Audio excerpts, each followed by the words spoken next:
How's it going, everyone? Welcome back to another episode of the K-Pod. If you're new here, I'm KP, short for Kong Pheng. This is the K-Pod podcast. I got my little cousin here with me today for this episode. How you been, bro? Good. How's I work? just saw you not too long ago. Yeah. Today was pretty tiring. Did a lot of work. Been pretty busy lately. So, caught Tali. And, yeah. Been busy. It's the holidays. Yeah, definitely. Yeah. Hope you had a good Thanksgiving. Yeah, I was did. pretty lit. I was kind of sick over Thanksgiving, but got through it, so. Yeah. How was spending Thanksgiving with Stacy then?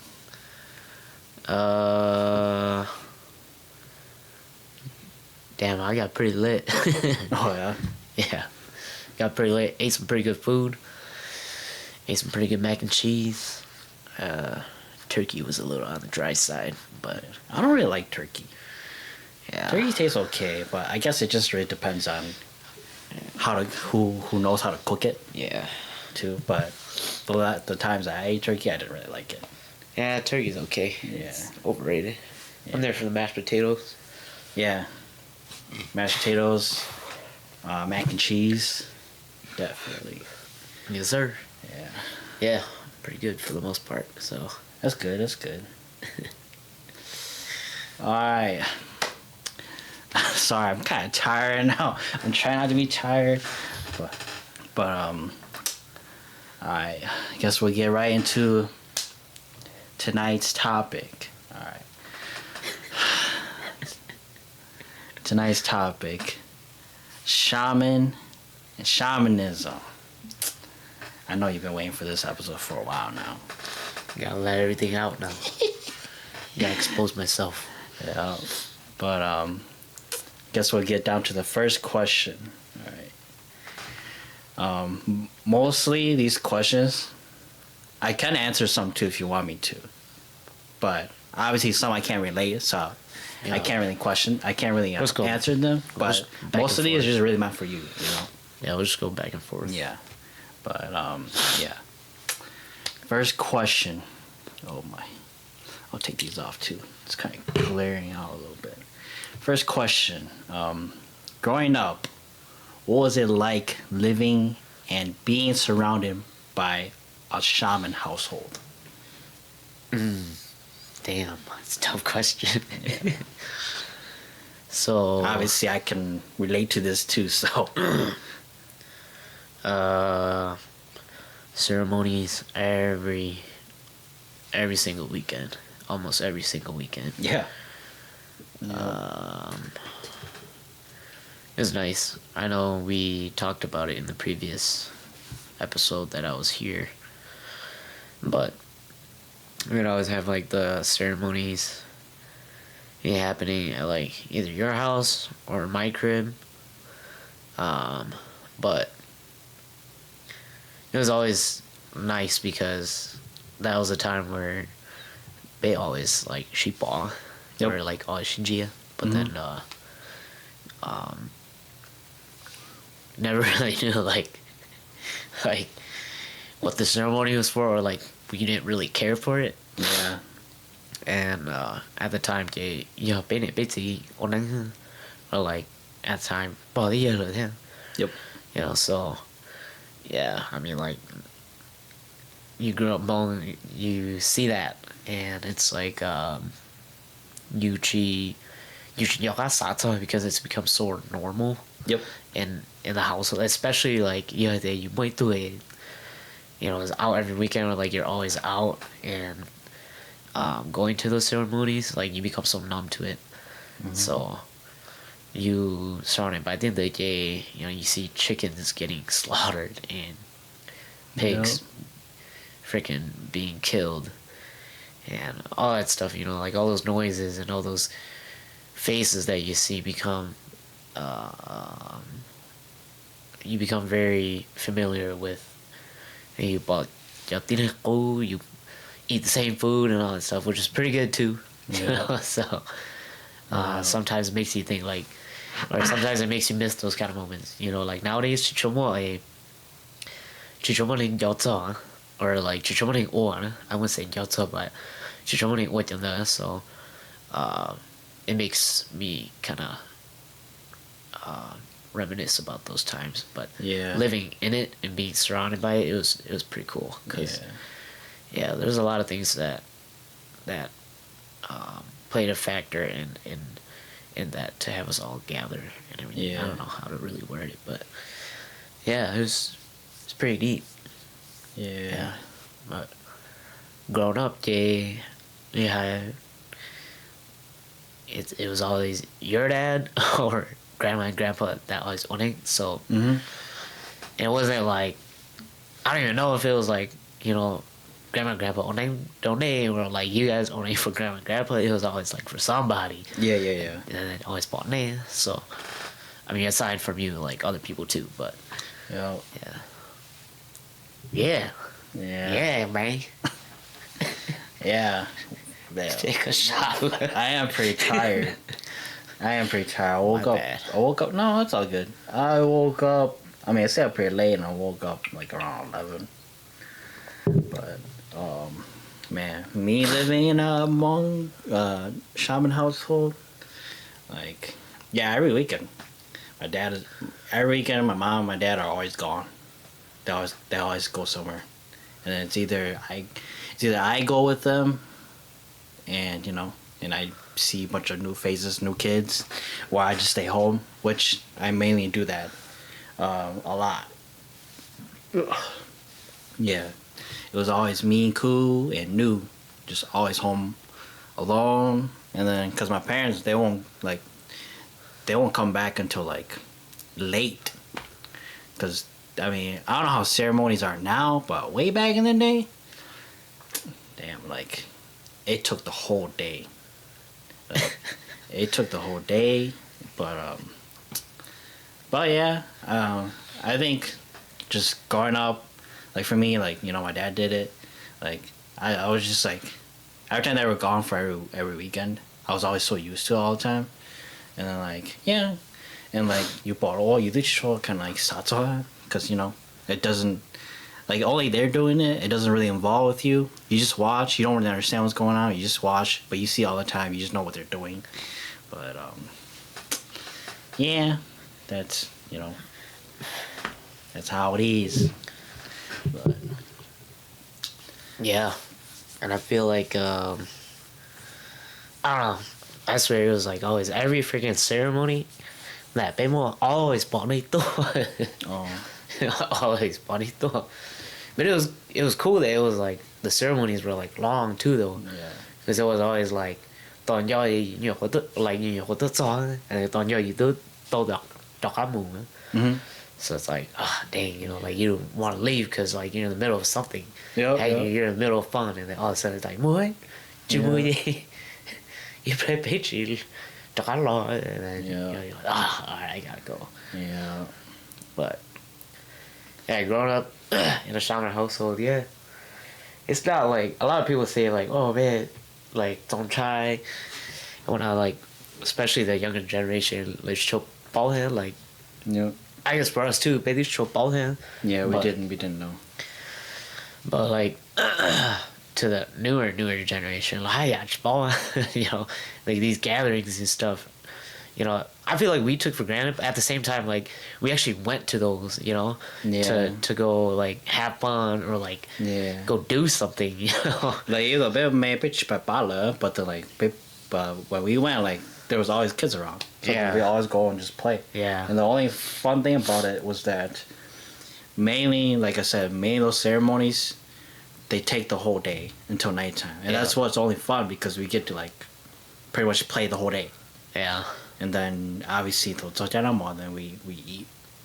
But yeah,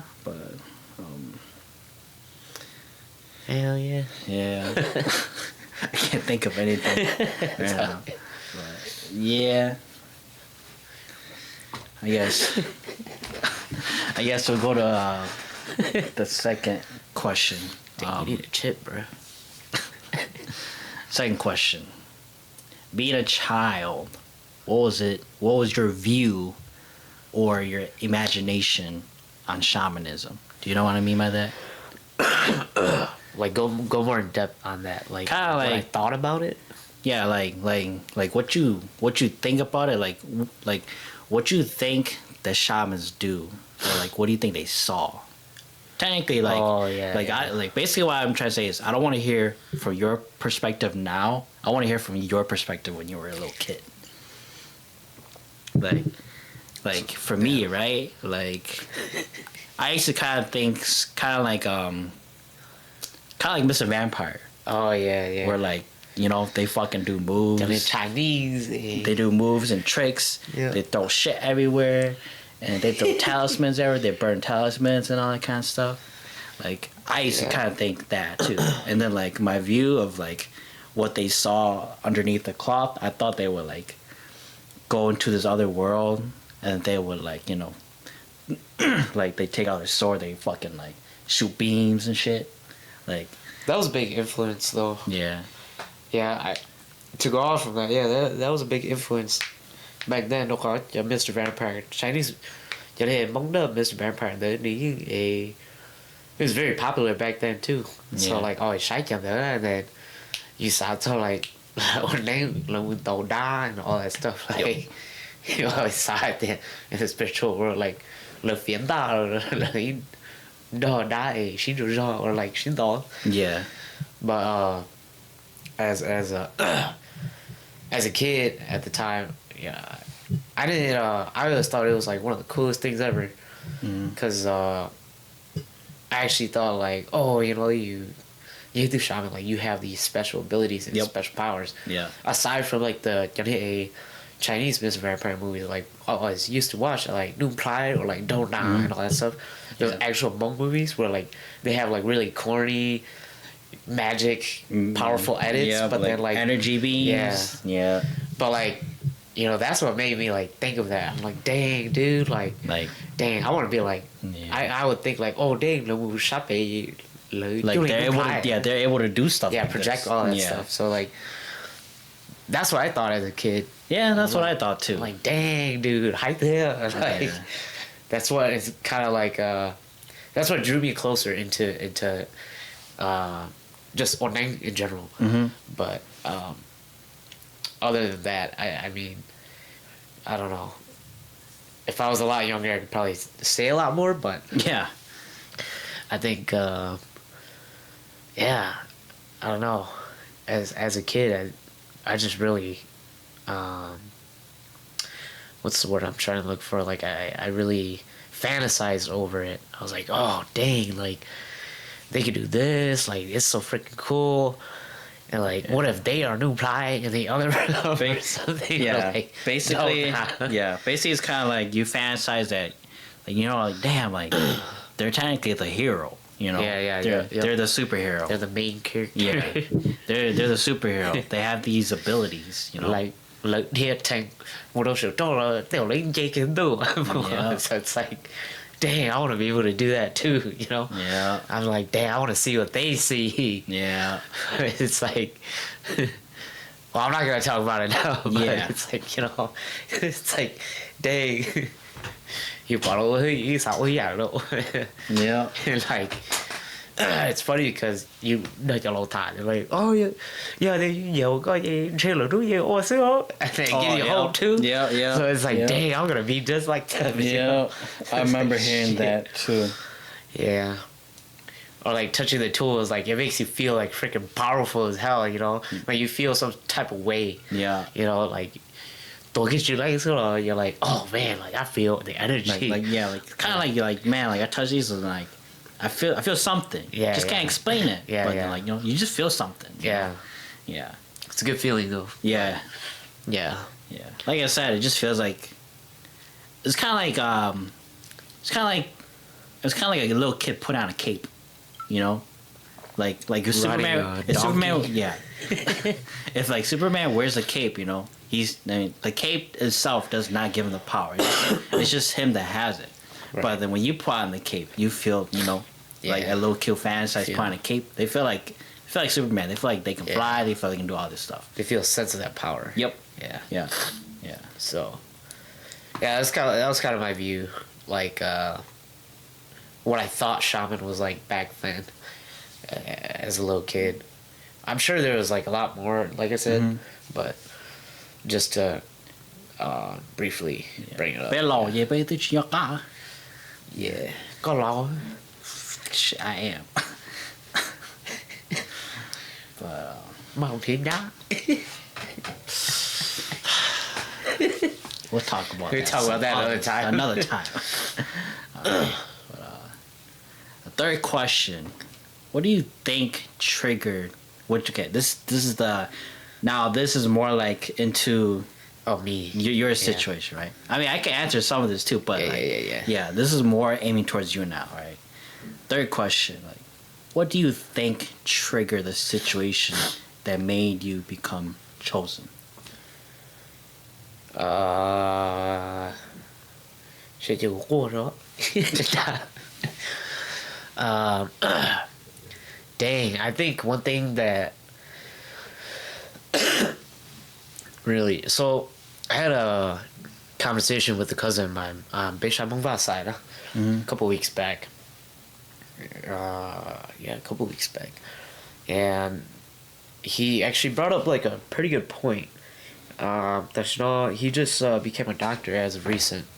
But we were talking, and then he was like, I think that a lot of Hmong kids, they, with the rise of like many young shamans now, I think that a lot of what's happening to a lot of the youth in the Hmong community is trauma, and that's what kind of that's what opens up a gate for you to become a shaman in a way. Is that traumatic experience, right? So for instance, like for me, right, when my grandpa passed away, because back then I used to hang out with grandpa all the time. Get off the school bus, grandpa's there waiting for me at the door. Take off everything, go straight to his room, and then he'd have all the movies, all the Hmong movies you wanted to watch. So like that's what I always remembered, and like always like boom ball so you spend a lot of that time with them, and at a young age you realize. At a young age, you don't realize, but then at the same time, you realize that you're gonna lose this person, but you don't understand like the feeling. You know what I mean? Like it's kind of like you. It's kind of like that's gonna happen, but you don't think too much about it because like the feeling you're not familiar with. Yep. You don't know what to really think. You bought the tushia, it's sad, right? Yeah. But you don't know how to react to that. So I think as time went by, that just kind of like put me in shock. To this day, it still puts me in shock. Like, dang, like he's really not here still, But I feel like going back to what I was saying, I think that's one of the like traumatic events that happened in my life, and then after that, like like anyone, you so as time went by, I feel like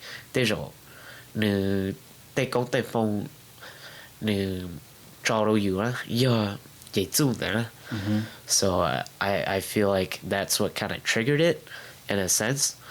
I mean, like I have a family of freaking 13, 14 of us, like we hit the tuza out of however many brothers that I have. And it's like, well, you couldn't have chose them, but you chose me, like what? you know? And it's like, you grew up in the States, so then you had a mola, you do chua king, especially having like older brothers too. You think like they're freaking beasts at speaking Hmong, like at the time you hey, you do watching, man, you're going to freaking school and everything, dude. And like you're surrounded by God kids all the time. But what was cool back then was that like all the Hmong people that was around the area, we all kind of knew each other too, so they always group up in Shita or like hang out and all that stuff. So they both Hmong here, but anyways, going back to what I was saying, yeah, I feel like that's what kind of triggered it for me, and with that goes off from what my cousin was saying. You know, like I feel like what triggers a shaman or to become a shaman is that traumatic event, and you know, I had a long thought about it, and I was like, oh yeah, you know, it does seem true, because a lot of people that do become shamans, like they say, oh, you know, like my grandparents used to be shamans, and then, or like my mom used to be a shaman, and then she passed, and then all of a sudden, you know, it's like, it's the passing down of it, you know. I just didn't think that it would land on like a grandkid, you know, like how grandpa passed away. I thought it'd be like, okay, now it goes on to his kids, and once one of his kids passed, it goes on to their kids, you know. Mm-hmm. I don't know. There's been many things where it's like it skips a generation, but which boy. Yeah. But here I am, right? So I think that's what triggered it, but I don't know, like from your world, what do you think triggered it for me? Like what was your first-hand experience that made you kind of realize like, oh shit, you know, like this is real, or like this is like, you know, like is he just fucking around, or like, you know? Yeah. Obviously my answer is gonna be way different than yours, but Right. Or like, you know, like maybe not even that, but like your dad, for instance, like what do you think triggered it for him? I don't know if I should bring him into this conversation, but like what do you think like triggered him to become one? I'm sure he's told you like his story, like what triggered him, because that, you know, maybe you could go off from like what I was saying where it's like traumatic event, yo. Mm-hmm. Yeah, about that, about my dad. I don't really know. Like, the reason I don't know is because he doesn't go in specific details. Right. Into Very brief. Yeah. Yeah. All he said was like, oh, like, you know, you know, if they pick you, then they just pick you, you know? Like, that's it, you know? Yeah, that's it. Yeah. They're like, oh, yeah, you know, I start shaking, and then 点击手动, and that's it. You know? 动一chain, then that's it, you know? Yeah. But they didn't go in depth. They don't. yeah. Yeah, maybe they do, but there's the missing details. Yeah. But for you, like, the way how, obviously my answer to yours is that, I felt like, obviously, I didn't know about, you know, how you felt about, you know, the whole grandpa thing, like for me, like I didn't think that was your answer. I wouldn't think that would be your answer. Oh, right? damn. Okay. Yeah, but Damn, that hurt. yeah, but I'm just kidding. originally, I thought that it kind of started off like around high school ish, Oh, where okay. like kind of like your depression downfall.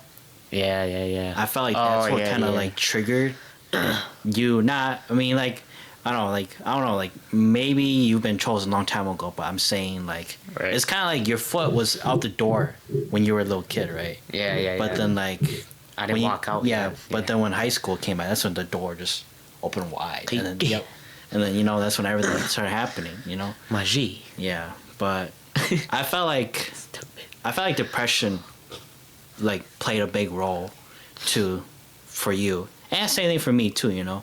Like depression played a big role for my situation. That's why, you know, I was obviously not in the same boat as you, but then like, you know, but yeah, but I feel like for you, I felt like it was just pretty much just, I felt like what triggered it the most was just depression, you know. Because if you think about it too, like when you're sad, you know, you just kind of think about whatever, you know. It's kind of like you know how like the OG people will say, like, you know, sometimes you know shit, and like they were like you have to breathe by it, like gee, you know, gee, like whatever, and like maybe I don't know, maybe they just saw you and they're like, damn, you know, this kid needs help, and then like, you know, they're like, you know what, I'm gonna give this kid this opportunity. I mean, even if they don't accept it or not, but like we'll give this kid some kind of opportunity to like not kind of change, but hopefully kind of opens their eyes a little bit more into not just not just life in real life, but like life and spiritually, you know, like yeah, Open up like a different view of Yeah. life. Yeah, but I get it. but yeah, like I said, like for me, I just felt like I felt like depression. I felt like depression played a big role.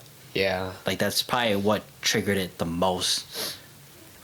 That's how I see it, you know. I agree on that too. And to Yeah. go off from that, like, I feel like, like I don't bring that up because it's so generalized. Like, I feel like Yeah. everybody goes through depression, Yeah. Everybody goes through it, Yeah. But, like, I don't know. Some people with, like, a history of, like, where their family are not shamans at all, like, they were just 雷曲墨一给住 or like whatever, right? From or like being, no, like I said, no history of being a shaman at all. And all of a sudden they are, it makes me wonder, like, oh, but where it's like how you were saying, depressed, or like traumatic event, where it's like a death of someone triggers something, right? Or whatever, right? I don't know. But from our history, dude, our Zhongjis are like, they like, Yeah. like one after another, dude. Like you could probably think of like at least like 5 people or maybe more that are shamans or like are potential shamans, But I mean, like nowadays still, but back then, I mean, it was so big. And yeah, I also think that like I didn't really think of it as depression would be like a big trigger, but yeah, to go off from that, I don't know how much in detail you want me to go in, but I think it was due to a certain relationship. Yeah. yeah. I was gonna say that too, but I was like, I'd rather have you. Like, I don't want to bring that up. I'd rather have you bring that up. Yeah. So like, dang, I gotta stop laughing, dude. Laugh not how you might have to cut some of this out, dude. It's all good, dog. Yeah, I feel like it was a damn. I can't stop laughing, dude. Why are you laughing? Dude, because it's funny. It's so funny. It's just a question. It's funny because you're tired and I'm just like laughing it up. Oh. But yeah, it was due to a certain relationship that triggered it, but it wasn't like now that I've processed it. Do you think it was the direction of where it was going which caused it? Do you get what I'm trying to say?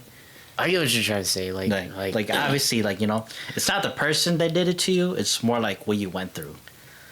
With yeah. Not saying they.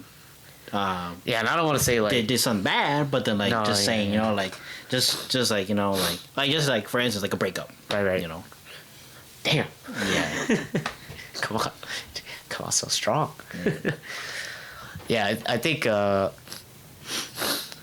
like chia thì tụi nó nữa, but I mean, like, it's a relationship. Like, yeah, if it factors with 2 people and whatnot in order for it to work out or not work out, right? A lot of people believe in that, but they thought, yeah, you so I feel like in this case, you have to more or like more as in like you have to more and at the time, like you still ball handle it, you just still chill so you don't really know, you're not familiar with what you have in terms of like the I don't want to say power, but like the gift or whatever that you have, right? You're not familiar with the huge ball handle whatever comes at you just kind of it how would I say it, like it kind of eats at you, you know, it makes you concerned, like, oh, you know, you're getting depressed. What does that mean? You know, and at the time too, like, you're young, like, you're gonna go through changes. You know, it's bound to happen. You know, growing, puberty, all that stuff, right? So, mixed emotions, you know, come into play. You know, being in a relationship comes into play. I mean, two people, right? But all in all, what I'm saying is that chia thì tôi lên đó, I want to say it's me because of what I was and what I had, and because I didn't really know how to seek for the help that I needed. It was very difficult for me to deal with at the time. And I feel like at a young age, I shouldn't have taken on the role. You know, at a young age, like when I was first introduced to it, I was like, oh, you know, you bỏ ý ra từ ý chữ qua, you là you bỏ ý ra là ý chữ qua, thì you bỏ nó qua thì you look at them, it's like nhau lỡ ra, so you sai dạ này vậy, you qua là chỉ mò từ ha, you mới chỉ chú này cho là bán lên xứ. So that's all I thought about, right? And then, you know, little did I know all the things you had to go through, you know, the depression and you know, you pop up you bullshit you no it, you don't think it'll get at you, but it does. You know, it kind of bickers at you in a way, like I said, it kind of eats at you. You know, it keeps happening, and so you don't know how to deal with it. And like I said, I tried to seek for help, but I don't think I knew how to seek for help, and that's what hurt me, and that's what hurt the relationship. So I think at the time, you know, like I was very selfish, and I was just like, you know what, I can't do it.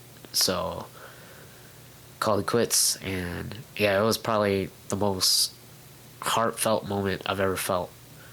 You know, aside from like grandma and grandpa passing away, you know, in my life, and I was like, dang, you know, I was pretty down at that point, you know.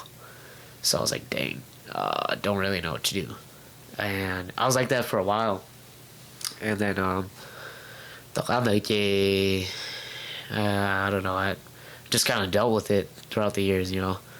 I was kind of in between, like, spirituality, reality. You know, I was blaming, like, my spiritual side not allowing me to talk to this person, or kind of steering me in this direction, controlling my life in a way. Blame. And, you know, over the years, I just kind of manned up. Then I was like, you know what? They can't really take control of my life, you know, and I have to find the help that I really need, which is right? To help and to someone to like guide you. Yeah, you know, give me a sense of direction, right? Point me in the right direction, at least, you know.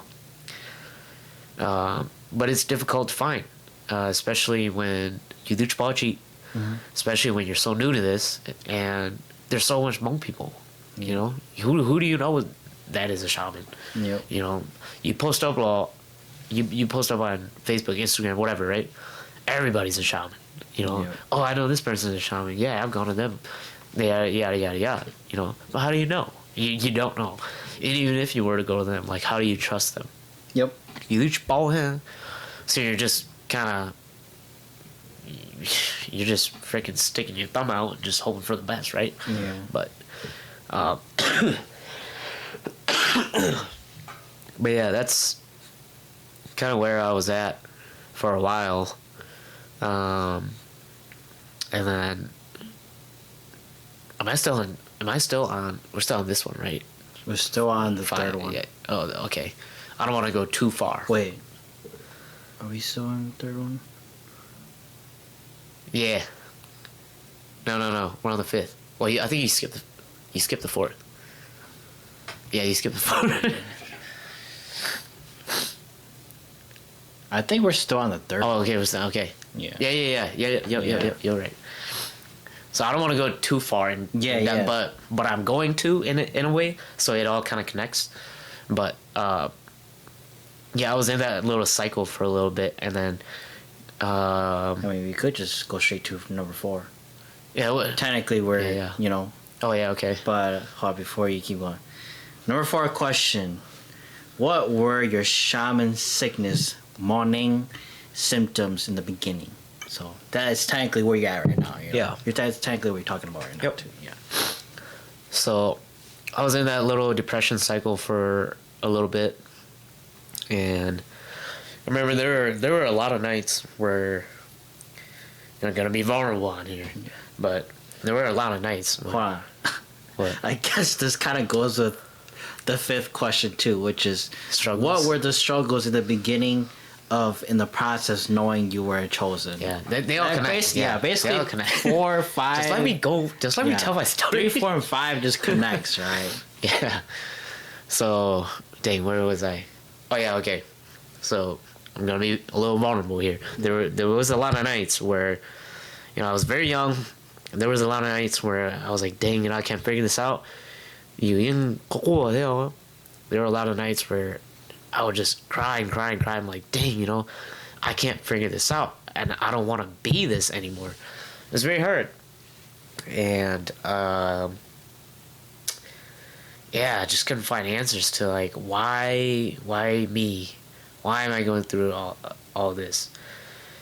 Could have just been a lot of like I don't know, first world problems. Yeah.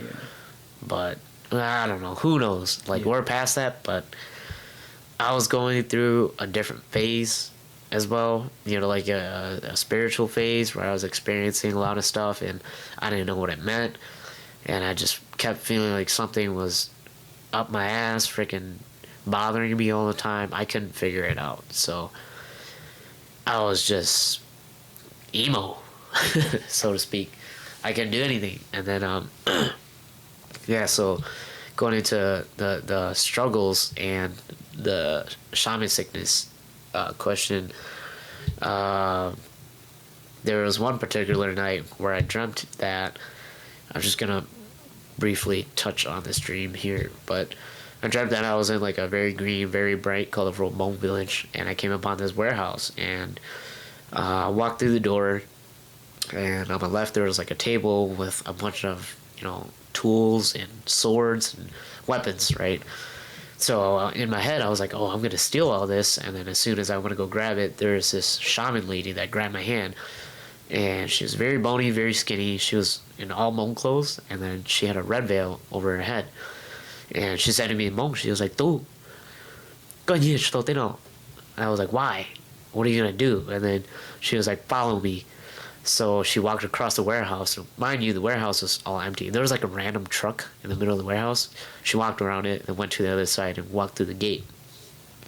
So I followed her, and I peeked, as I looked through the gate, peeked out the path going down. There was a path going down, and then in the distance, you bought like fog.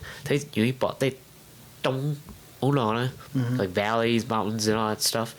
And she disappeared into the fog. So I was like, oh, you know, she's gone, so I'm just gonna go back and steal it. So as soon as I went back, I think I want to go grab like a bow. She came back, and then she freaking grabbed my hand again, and she was like, let me show you something, or like, and she freaking just threw me in the air. So it was like a Doctor Strange moment, right? In the air, and then I was floating, and then I sat on a bench, and then she took off her veil, and then she put it on my head very quickly. I couldn't see her face, and then she gave me like these horns, the split horns, and with the bells slid onto them for me to hold, and then and that was kind of a one of those dreams that really awakened my journey. That was one of the dreams where I was like, I still remember to this day, and that's what got me curious. That's what made me get into Hmong shamanism and looked further into it. You know, most of the times I dream about that stuff, I'm just usually like, oh, you know, whatever. But that dream, for some reason, something triggered in my head. Like I was like, oh, like something. This dream meant something, Yeah. So I went on Facebook, Hmong shaman pages and whatnot, and I posted anonymously. I was like, hey, I dreamt about this. I gave like a full description of my dream, and a bunch of people would comment, and they were just like, oh, you're gonna be a shaman, you're gonna be a shaman. But like, I wanted like actual help, like like tell me how, I felt like, here's how I see it, right? Like, I felt like that wasn't the answer you wanted to hear. Right. Because it's like straightforward. Obviously, like me hearing from what you just said, like that's fucking obvious, That's obvious, Like Yeah. like why would you guys just point out the obvious, Yeah. I don't want to know the obvious. I want to know the details of like I want to hear something different. Satisfy me. Yeah, like, that's not what I want to hear. Yeah. Like like it's kind of like I already kind of know this. Can you tell me something that's different from this answer? Like, what does it mean? Yeah. Like, do you guys experience it? Yeah. It's kind of like when your parents be like, oh, don't point at the moon. Like, why? Just don't point at the moon. Like, why? What's gonna happen? Something bad's gonna happen. Okay, what's gonna happen? Just don't point at the moon. Like, what's gonna happen? But yeah, pretty much. Like, but sorry to cut you off, but I'm pretty sure I told you this, but a long time ago, I had a dream, right? That I was in this room, and there was a bunch of Hmong people, right, in that room, and like obviously I only saw a few people that I recognized, but there's just a bunch of Hmong OGs. There was like OGs and just young teenagers, right? And a couple people that I saw that I was familiar with was Paul and Dachuku, and I saw you, and I saw other people that I was familiar with. Paul as in like Hotong. Oh. Yeah. And we're in this room, and there's these group of people wearing white clothes, right? They have this list. They're going around, they're checking it. But the thing is, they're gaming. Yeah. But the thing is, they're wearing kind of like what monk people wears, kind of like a robe. Yeah, kind of like a robe, but it's white, right? And then there's like someone who's wearing like, I think it was a lady, I don't remember, sitting like in the front, and she was sitting and she was wearing one too, but she was wearing kind of like it's like everything, all her clothes was white, but then it was shaman clothes. Oh, okay. And then one of the guys or the person, people, whatever the thing was going around and just marking stuff, right? And then he was marking stuff. This was in the process of you I think finding a mask or something, right? So yeah, but they were going checking around, and they came by you, right? And they're like, oh, okay, you can go, right? They said it to you in my dream, so you left, and I was like, oh, I don't know any of these people. I don't want to stay here, so I try to leave too with you, and they're like, no, you can't go. You gotta stay here. And I was like, why do I have to stay here? And I'm looking around. I was like I see all these monk people, like why do I have to stay here? Like, why can't I go? New Year. Yeah, but I don't know what it means. Obviously, I don't think it means anything, but till this day, that's one of the dreams that kind of still stuck with me till this day, because those people, they were wearing like white and a little bit of gold. I think they're wearing like gold jewelries or something. But yeah, there was, like I said, there was that lady who was wearing monk clothes, but her clothes are white. She's standing over there. She's sitting down. She's just just praying or something, right? She was like the main one. Like if you walk into that room, like you'll see that she's over there.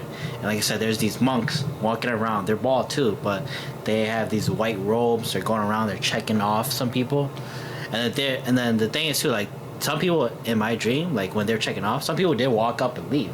Oh. And then And then obviously when they came to you, which is by me also, they're like, oh yeah, you can leave. And then you left. And I was like, what? Like, I don't want to stay here. God, Yeah. Like, can I go? So that I try to walk up and leave. And they're like, oh, no. Go Wichita. Go, And I was like, what? I was like, why? And then, yeah, that's just kind of one of the things that kind of stuck with me till this day. Like, I don't know what it means. Right. I mean, I'm not saying that you might know what it means, but maybe you do. I don't know. But I have no idea. to this day, like, that's still kind of something that stuck with me to this day. I don't know. I don't know if it means anything that involves with the symptoms that I had, but Right. But I don't know. It probably means something, but I just don't know what it means. But Yeah. Like I said, like most of your dream, I don't really know too, Yeah. Unless like it's pretty direct. Like the dream, like I said, going back to what I was saying, like the dream that I had, it was pretty direct. So like I already had like an idea of what it meant, but like I wanted to find out like what it truly meant. Like Yeah. is this what it means exactly? But people just said on there on the Facebook page, oh, you're gonna be a shaman. You're gonna be a shaman. Like, fuck, I don't fucking know. Like, how do you guys know that I'm going to be one? But like the answer's right there too. Yeah. But at the like same you time, follow, it's like, huh? yeah. At the same time, it's like it's not what I want to hear, man. Yeah. Like I want to hear something. Like I want to hear an actual, true, detailed answer. Yeah. I don't want to hear just like that. Like, tell me why this lady came and did this. Tell me why she was wearing this. Tell me why Yeah. she did that to me. It's kind of like, oh, because she just want to come to you. Like, okay, well, why? Why did she come?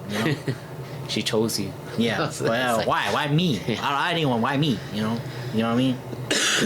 And that's what I mean. But that was kind of one of the dreams that kind of set it off for me, and then I started experiencing like I started having premonitions and kind of like spine chills, I guess. There'd be times where and there wouldn't be anybody up, and I'd feel like a cold breeze coming out of my neck, right? Brush up against my neck. There were many times where I would hear my name being called in my house. And like the OGs would always say, yeah, lấy từ hưu dù lúc bên là vậy, sao té nè, dù té là vậy chạy đó là mù nè. But at the time you reach ball there, you side there, yeah, you need to like brother or sister, Yep. So then you're like, Like, you start to khỏi. yeah, That you just superstition. con trai, yeah. Yeah. You just con trai, like, Yeah. dude, you're at home, Yeah. and then what they thought, where it's like, like as clear as how you and me are talking, kid, who like, Pheng, they, Do you hear like from the distance? yeah, Okay. like I would be in my bathroom, and like my bathroom from the living room is not that far, but you would hear like somebody call me like Pheng, and if I didn't hear it the first time, they made sure to call me the second time, Pheng, and then I'll be like, oh, and I'll look out and be like, what? There would be nothing. I'll be like, the fuck? So I'll like walk out and look around like somebody's fucking playing with me right now, It's like, do I have my phone on? Because at the time, like, you was a talent go ahead, so you're on call with them too. So it's like, did you hear that? Yeah. And then they're like, what? I remember those days. So it's like, dude, like, yeah. And at the time, like, we were teenagers, so we were like, oh, like, we were just look at each other like, oh shit, like, you usually follow that shit, Yeah.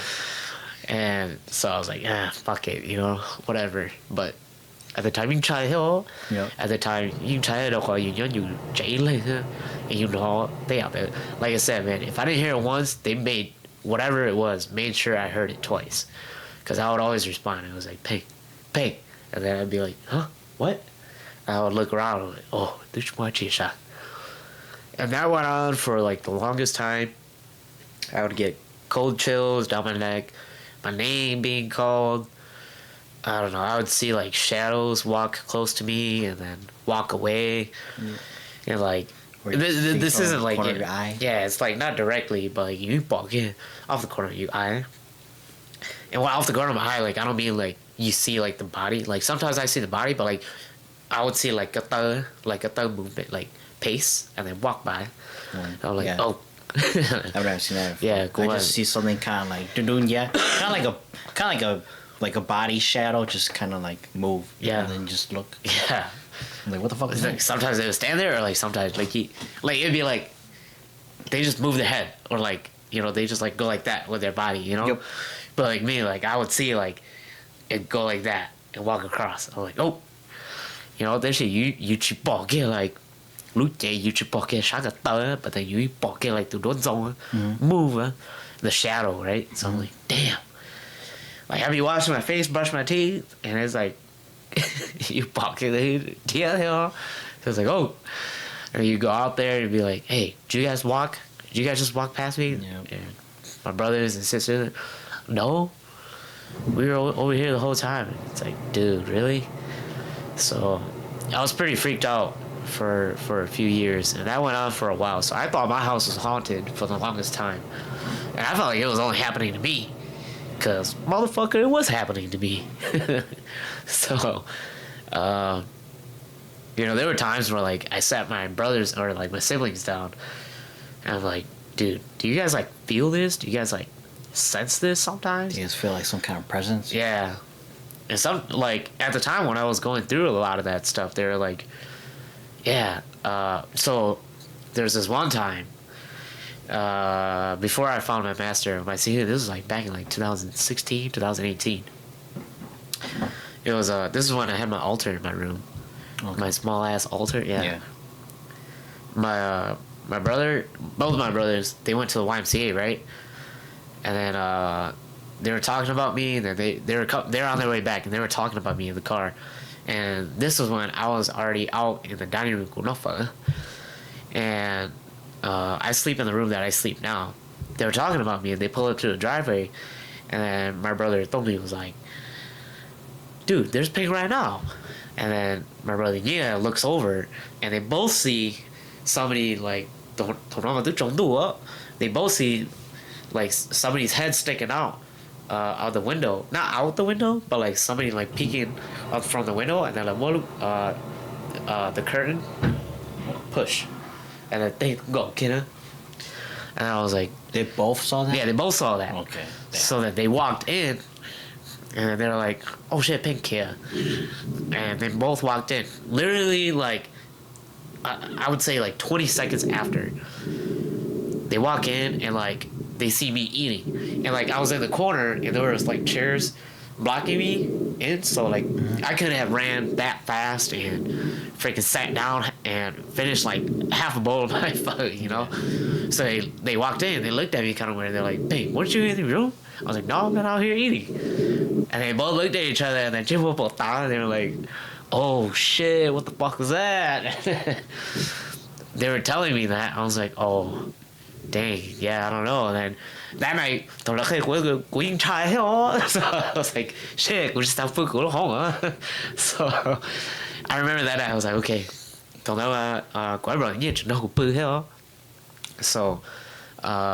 it was me, him, and then my brother Koo. We all shared a room. So actually that night cũng chế cũng không, and then Okay. and then want to sleep that night. I think everything was fine, and then I ended up doing like a little ceremony, and at the time Yeah. and so that passed, whatever, right? I mean, there's so much more to the sickness and the symptoms and whatnot, but I don't want to get like too in depth with it, but because if I do, then I don't know. There's a lot. Yeah, but there's just too much. I just want to touch base on like the big things. Yeah. So,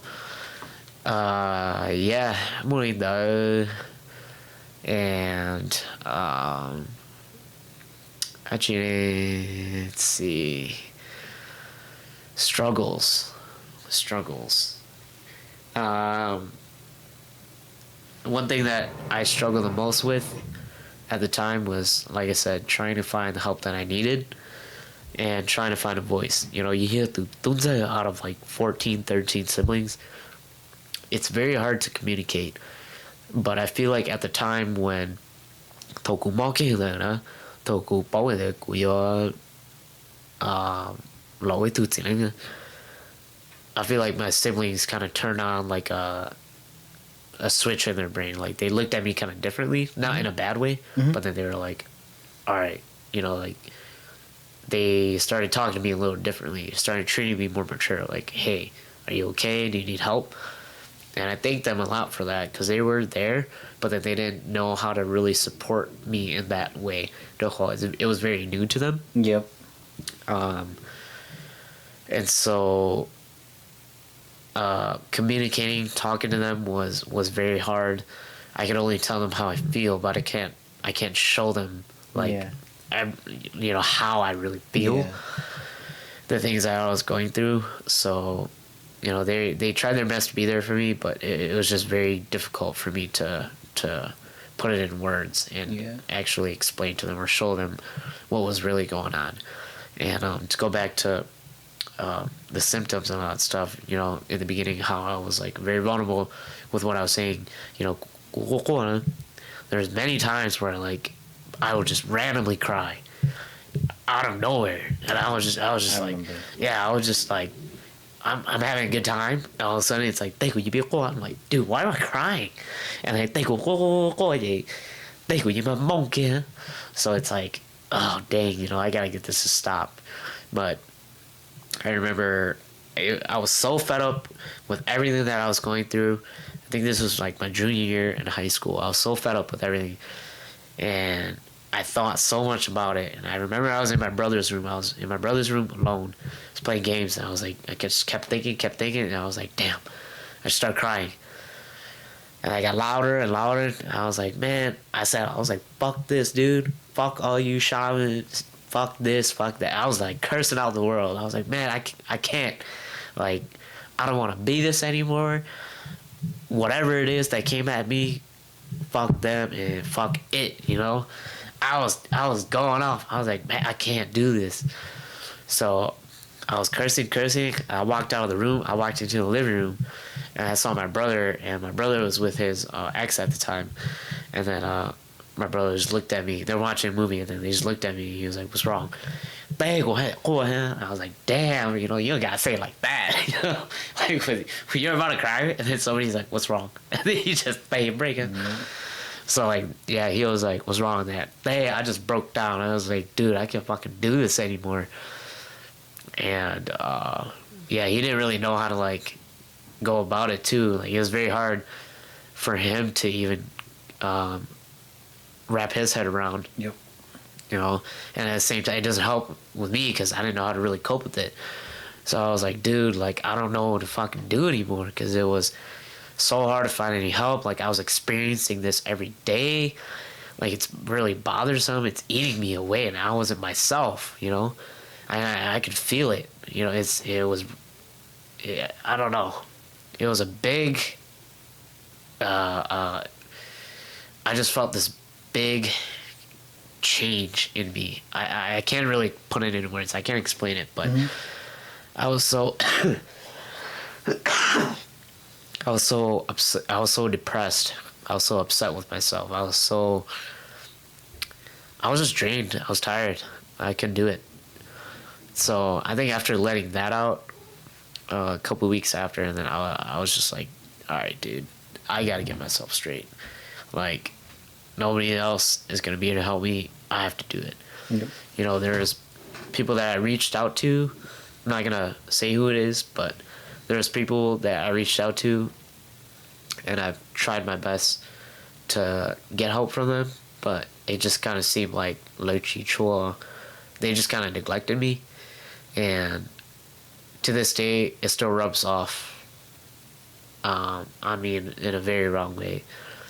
I don't like to hold grudges or anything, you know, the past is the past or whatever, but, you know, since we're on the podcast, just talk about it, you know, there was that time where I was like, you know what, like, I try so hard because these people were the people that have gone through it, they know, and for them to just kind of give me just like a very brief description, or like not even help me all the way, it hurts, you know.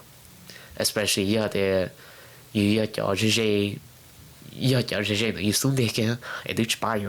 goes to show like who they really are. So I was like, you know what, you know, like if you guys are gonna be like that, then so be it, you know. I'll do it by myself. So I think that's the day where things finally clicked for me, and I was like, okay, I gotta get myself straight, I gotta get myself together. And then from that point on, like things just kind of like smoothly sailed. And so yeah, that was kind of the struggle and the shaman sicknesses and the things that kind of triggered with my shaman ceremony, but shaman journey. And I mean, there's so much more that I could fill in. There's so many gaps that I've missed, but I feel like a lot of those were the bigger factors that came into play. So cheers to that.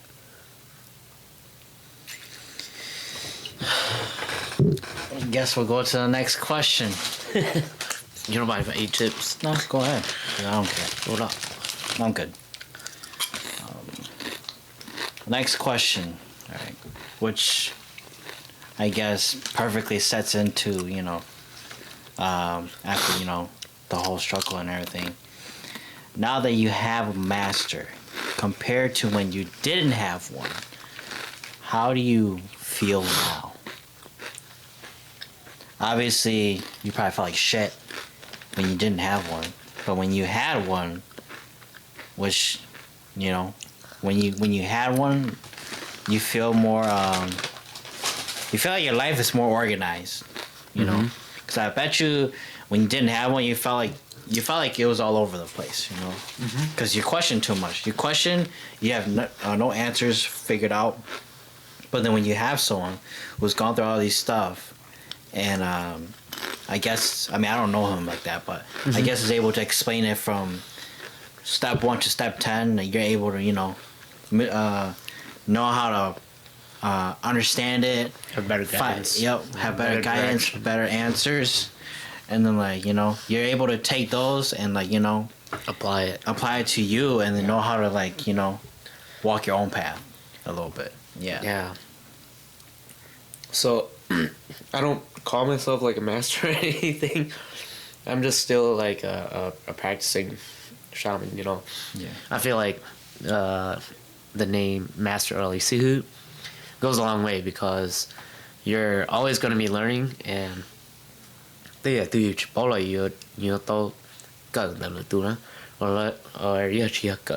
just still and so I don't think I'm a master by any means, but I feel like not having one before, it sucked, because you didn't have a sense of guidance or direction in what you were doing, you know. Like, yeah, I had a lot of Huaning experiences back then, and they were so active with me that, you know, I always felt like I always had this urge to always Huaning, and every time I did, I always spoke like a different language, and it was very hard. And that's kind of the way where I was going towards. You know, I wanted to find like a Sihu that did the same thing that I did, you know. And I realize now that that's not the way how it really is. You know, but it's more like you have to follow like, you know. Yeah. But you like shashi, where both sides match, or like shot spiritually and, you know, in reality too. But now having a master, you know, let me just start from there. Before, it sucked. You know, I think that you just straight up, I won't say like half-ass, but you just freaking pulling shit out of your ass, you know. Like, I rồi thế hay có you húp li rồi you tu chỉ bảo được thế sai húp li so you húp tỏ no rồi you tu you húp tỏ no rồi you muốn chọn đón đá này you tu muốn húp học bé rồi nó so you have to have step by step you have to have it tu thế sai muốn a plan in a sense you tu li bảo cả húp rồi thì thế bảo cả muốn năng so that goes into now having a master, right? You mới tu sĩ là they're there to guide you, not to tell you how to be a shaman or like who you should be as a shaman, but then they're there to guide you in how to heal people. They give you the steps to take, and how you go about that is really up to you. Yep. And so I like that little freedom there, where it's like you define yourself as a shaman. You know, like I'll give you all the how-tos, but you know, it's up to you and how you go about it. Yep. At the same time, so it's like, okay, you know, and that's all, you know, for me personally, that's all I really needed. You, like I said, but I like to get the plan, and then I look at it and then, okay, I can use this here, I can use this here. I kind of like my little game plan, so I throw that into there, and it brings out the difference between you and your sihu in a way. You ain't okay, yeah, you to sihu, but from a shaman to another shaman standpoint, we want to see something. I wouldn't say like different, but I want to see you be your own shaman. Don't be like me, in a sense. You know, if that makes sense. Is it kind of more like? Are you trying to say like, even though you're doing it the way how he's practicing it, but then you're like adding something more to kind of like make it evolved in a way? Yeah, like not evolve and good or bad, but evolve in a different way, technically. Like only cool, but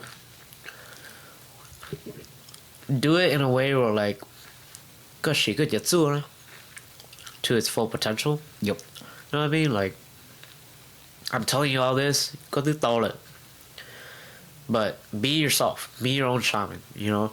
If you feel like it needs this, then do it like this. If you feel like it needs that, do it like that. Just because I do this doesn't mean you have to do it. So be yourself, in a way, you know? Yeah. Kind of like you with barber, right? Yeah. You learn from other people. They tell you like, oh, if you fade, you gotta go like this. Yeah. But it's like, oh, well, I know how to fade, but I could also do this, right? Mm-hmm. You're still fading, yeah, but you know how to fade differently. Yeah, let's say, you know, like you know which scar to use better, or like you have your own little techniques. Yeah. So you be your own barber, right? Yeah. Same thing with being a shaman, right? Be your own shaman. You don't have to be exactly like me. Yeah. I kind of like that little freedom. Just at that point, but you know, compared to so just back then to now, definitely a lot better. Have a better sense of direction by far, and got to see how it really is, you know, with the community. A lot of people say that, yeah, it's a big change in you. Yes, but that's just a fraction of it, you know. Mm-hmm. That's just a quarter of that. You still have to go out there, and you still have to be able to converse with the community, the Hmong community, right? You still have to show face, and you still have to be out there. You just still get mm-hmm. So you're not all shaman. You're you get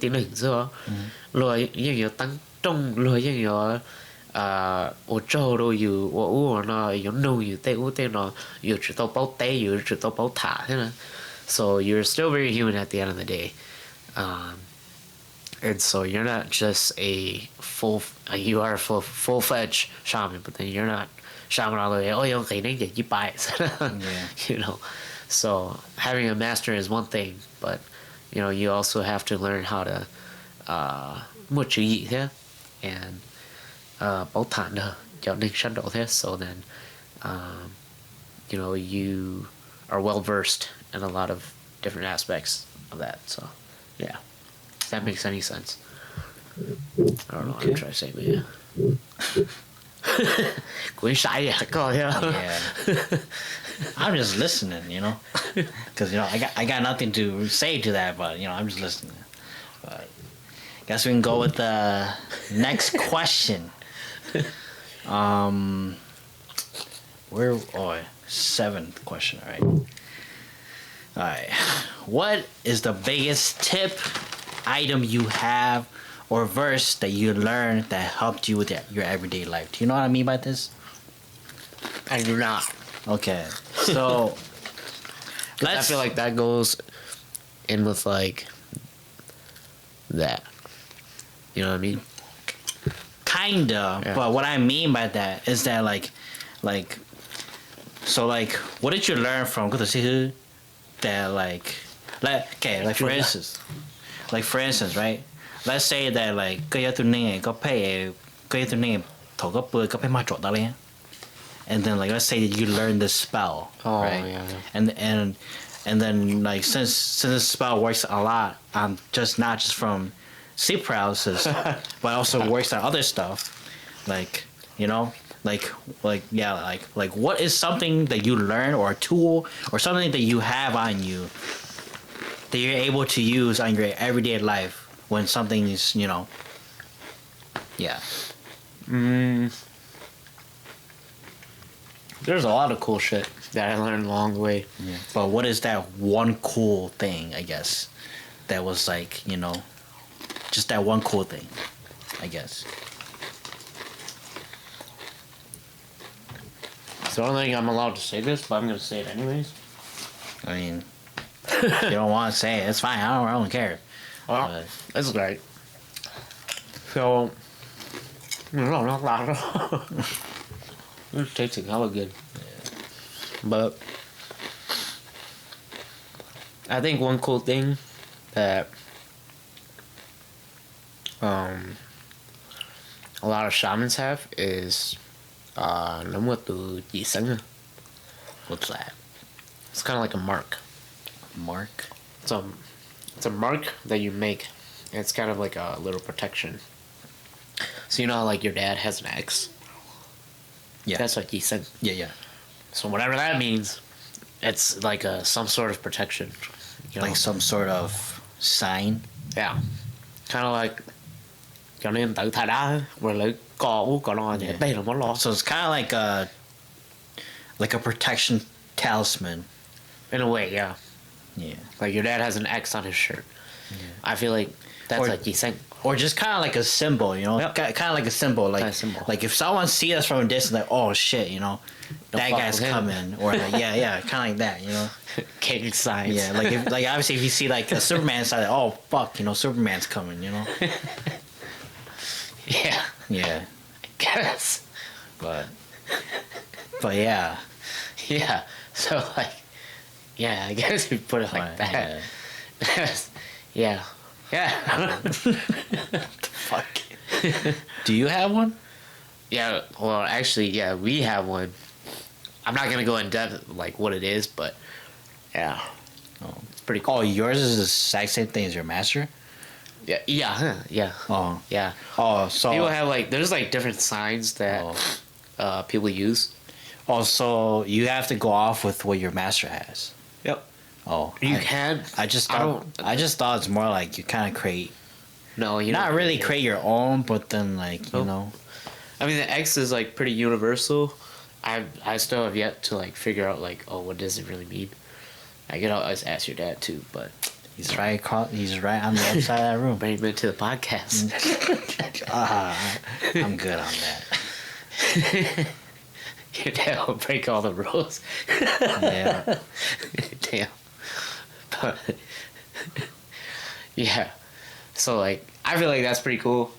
That wouldn't really be like a tip, but that's something that's pretty cool. I got along the way. I was like, oh dang, that's freaking badass. Like we have our own like jiseng or like a symbol that means for protection or like it means power or something, Yeah.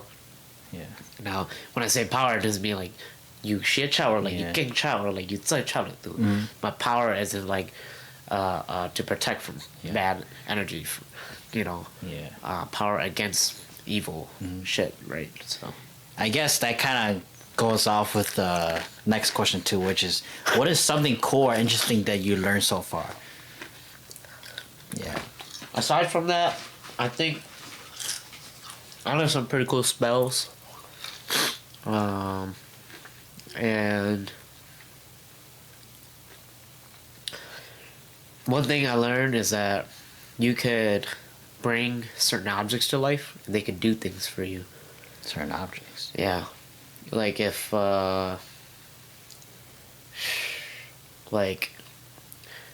if I made you a Red Ranger, I can make a Red Ranger come to life and it could guard your house.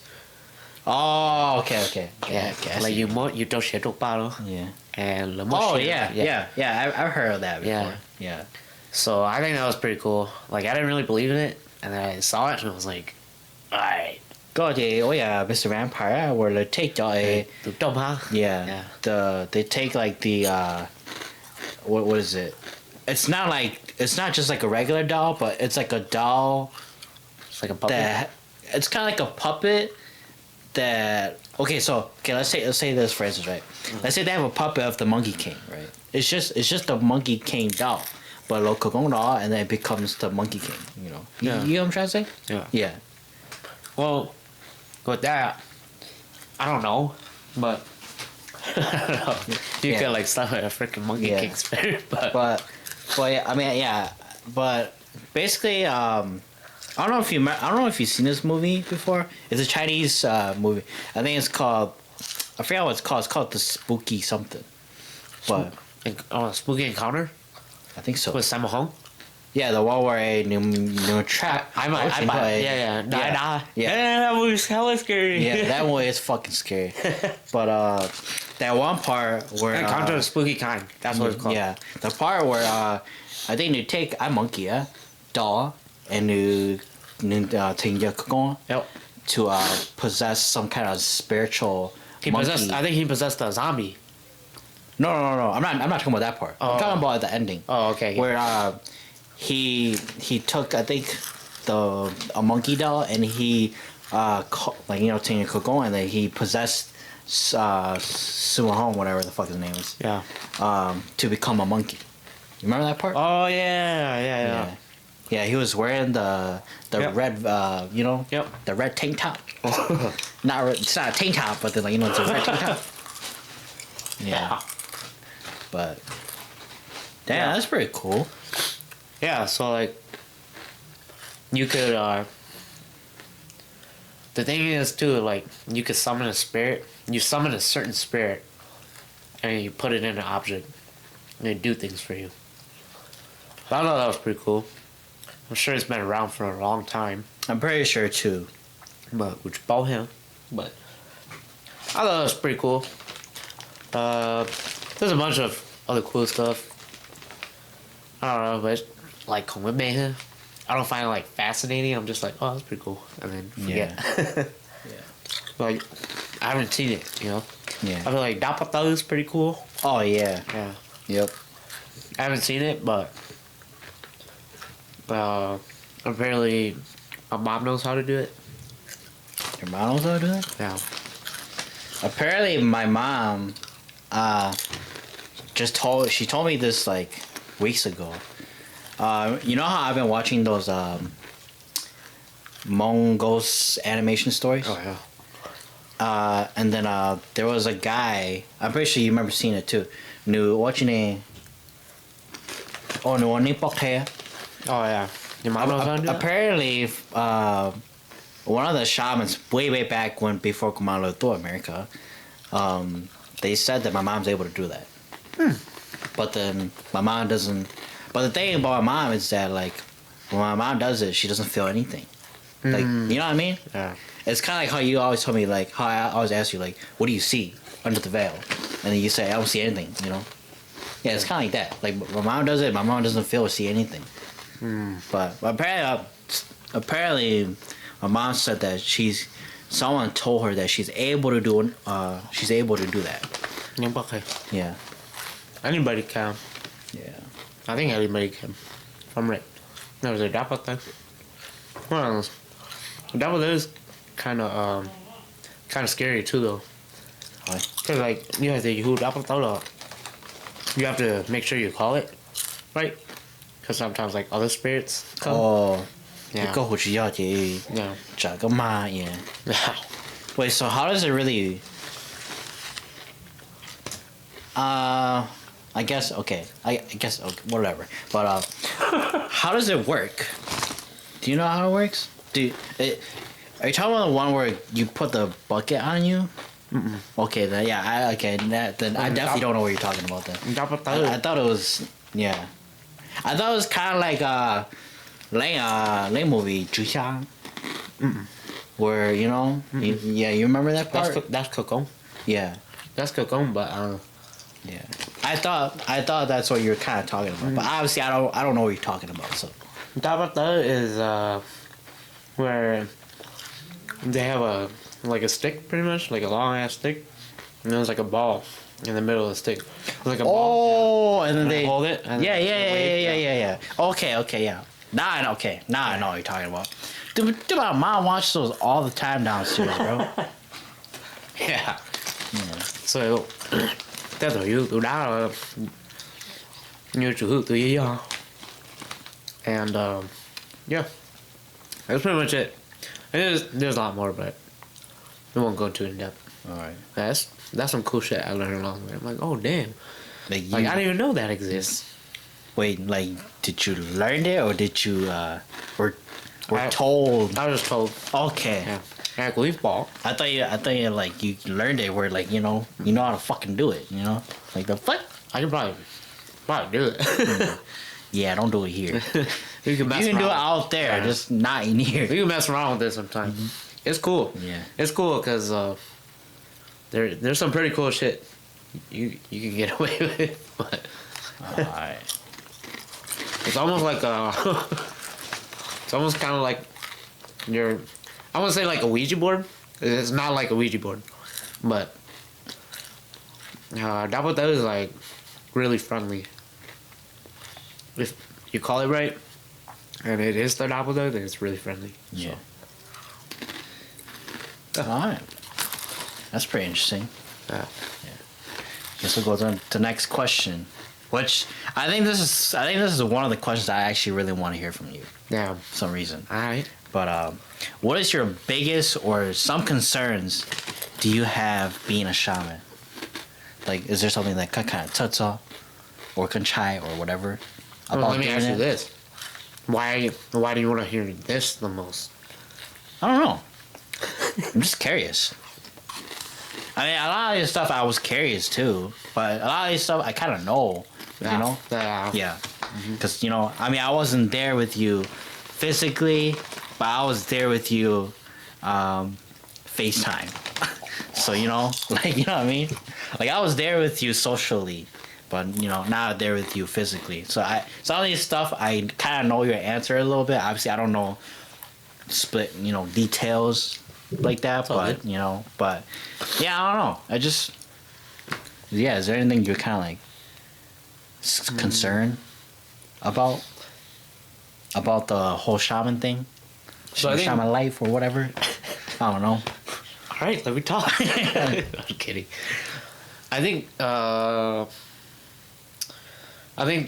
one thing that I'm concerned about is like in the future, so like Mm-hmm. like if they go through the same thing, I wouldn't want them to. I don't want them to become one, knowing what I know now.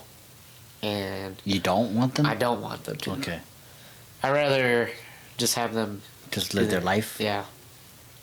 Go out, go adventure, go have fun. Yeah. You know, as much as I liked it when I first discovered it, I still like it to this day. I still want to keep the tradition alive. I feel like it also takes away from your childhood, and it takes it away from your fun, your teenage years, right? It robs a lot of that, and so I think it's more like with baby man, we fantasize of what it's able to do. So like for instance, like back when I was a little kid, like how I was saying before, like I saw it as like kind of like Chinese vampire where they do moves like that. But then as soon as you get yourself into that position, you realize all the responsibilities that it holds. You know, not just the good things, but the bad things and the stuff that you take a risk. Kind of like when I don't know if you care if I say this, but kind of like that one time when you told me that when you had to deliver the bad news, like, you know what I mean, like it's kind of like, you know, like it's not all about, like sometimes you don't end up saving people, you know. Yeah. You just can't, you know, just because of the situation. But then, you know, sometimes you just have to deliver them that bad news. And I remember how you told me you had to deliver that one bad news one time. You didn't want to, but you have to, you know. You don't have a choice, you know. Like, you can't lie to the family. You just have to, like, hey, you know, like, this and this is gonna happen, and I'm sorry. That's just the way it is. Yeah. But yeah, that's. But yeah, I think after you said that too, it made me kind of like, not just think about, not the stuff what you can do, but also me thought about the stuff that you don't really want to do. Yeah. And that's just one of them, you know. You don't want, like nobody likes listening or delivering bad news, you know. Nobody wants that, you know. Or nobody just wants to fucking hear that too. Like, hey, you know, I'm sorry. They just kind of like a doctor, you know. Doctor, let's say they finished doing surgery or someone and that person died, right? And they have to go out there like, fuck, I don't want to go out there and tell them, hey, I'm sorry, but their kid died. Or like not being able to cut somebody's hair that day. Damn, that's not a whole different fucking. That's nothing compared to that. I'm not gonna walk up there to them. Hey, I'm sorry, but I'm fucked up on your son's hair. Like, that's not that. No, that's no. No, that's not. No, that's not even compared to that, bro. Whole different topic. Hey, I'm sorry to give the bad news, but I accidentally cut your kid's neck by accident. Could you tell the kid by say, bro, an hour come back? Sorry, I couldn't cut your kid's hair. For 1 hour, come back is still the same. Yeah, I'm sorry. I tried no matter what, every angle. I don't know. I just couldn't do it. Yeah. But yeah, dude, that's kind of one of my concerns. Like, I hope that my kids don't ever have to go through it. But I also hope that I'm also concerned that maybe they won't keep the tradition alive. You know, that's one of the biggest things too. Yeah, too, because like sorry to cut you off. Yeah. For our generation, right? Fuck no. Like, for our generation, I'm not gonna lie. I feel like our culture that's carried down to our generation now, it's kind of dying a little bit. But I feel like it kind of stops where, like, you and I are. Like, I feel like the generation after us is like, I don't know. Like, I don't want to say like generation because we're all kind of like the same. Like, I feel like after, like, your parents' generation, after they're not here anymore. Yeah. I feel like the only ones that would still carry it would just be kind of like our generation a little bit. The ones that are more involved with it, but after us too, it's just kind of like, it's gonna slow down. Like, kids probably do cheap ball by taunting. Hey, can you come and do this for me? Nah, it's not how you're supposed to do it, bro. You're supposed to go to their house and like bow down, bring some shade, you know. Gucci ball, dude. No, it's not even like that. The only reason I know because back in the day, people used to come to our house and do that all the time.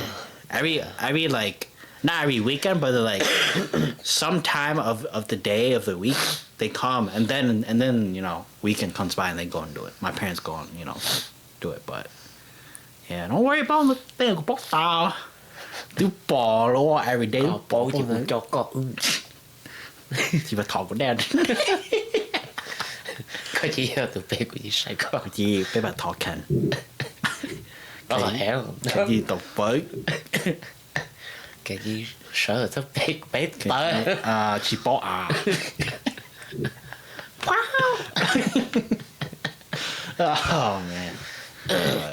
Yeah, that's so go back. Yeah, that's one of my main concerns. I guess one of my other concerns too is like, yeah, a lot of shamans. I mean, there's so much of this going on, but like drama. You know, I'm not a person that really likes dealing with that stuff. I get really uncomfortable dealing with that stuff. You know, I hope that there is no drama. You know, I mean good in anything that I do or like any practice that I do. You Are you talking about just like drama as in you as a shaman with just a regular citizen? Or are you talking about just like drama with you with another shaman?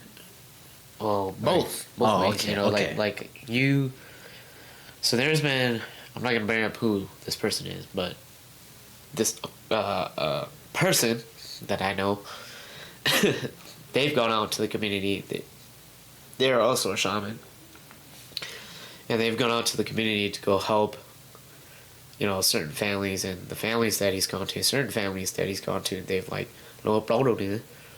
They're like, oh, go thằng này rồi, cái thứ ổn định này rồi nó cái thứ ổn định, cho nên cho lo cái gì mà, bây giờ có ổn nó, or like, bây giờ có hàng luôn nó, nhau số trong là có mỗi cho luôn nó cho là hàng rồi đi xây sập bé. So like some people, their ears are so brittle to where like they can't really handle like the truth or like the heat sometimes. Or they're just kinda, too sensitive? Yeah, where it kind of like, it gets to them, and then lỡ how chân trời là she chân chả. Yeah. It's like really rough. So it's like, that's what I'm more concerned about, but I feel like the more that I'm out there with the community, I feel like the more numb I get to that. Yeah. Which, in a way, it sucks to say, because it's kind of like, well, it's just the way how it is, you know. You don't want to be like a dick or like, you know, an asshole, but you can only sustain that for so long, you know, especially with people that do that to you all the time. Yeah. You know, and all you do is you mean good in the end, you know.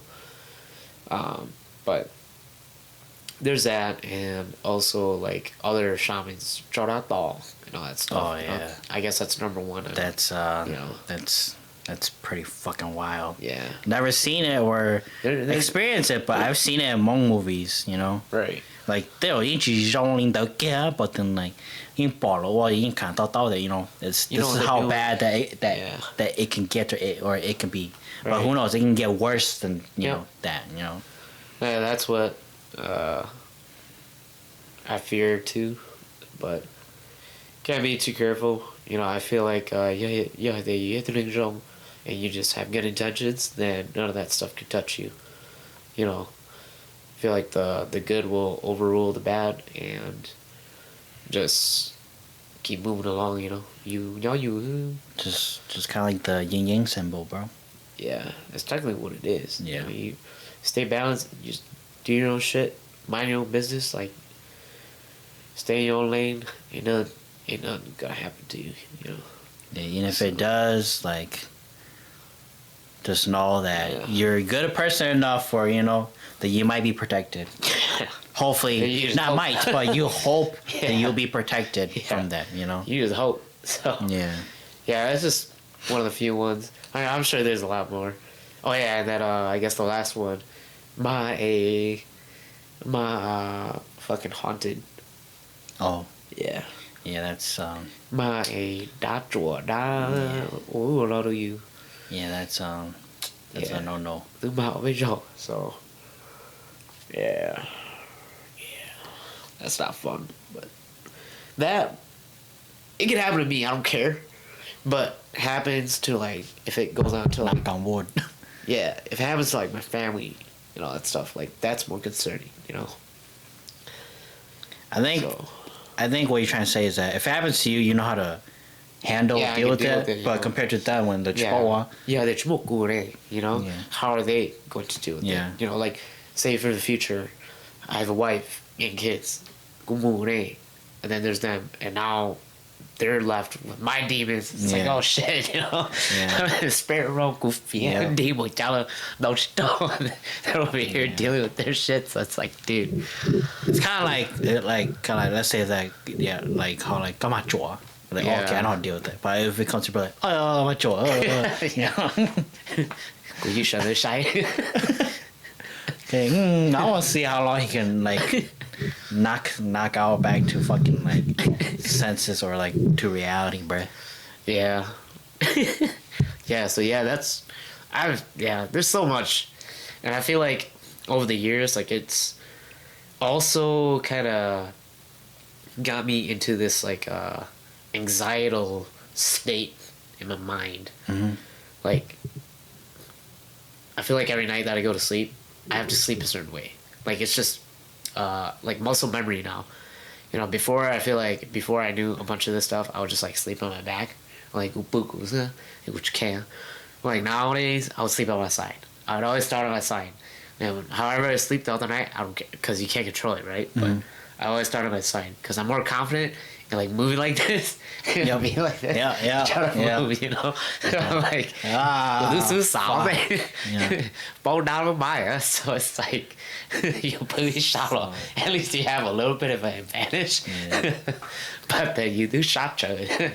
Knock on wood, but imagine go put on go stomach á,咁咪做咯。Yeah, you shall. I've never had that happen to me. Oh, Which dude. knock on wood, I don't want this shit to fucking happen to me. But There's been so many times where I slept on my stomach and like my face like this, and like the pillow cover is like just like slightly covering my mouth, and that does a lot already.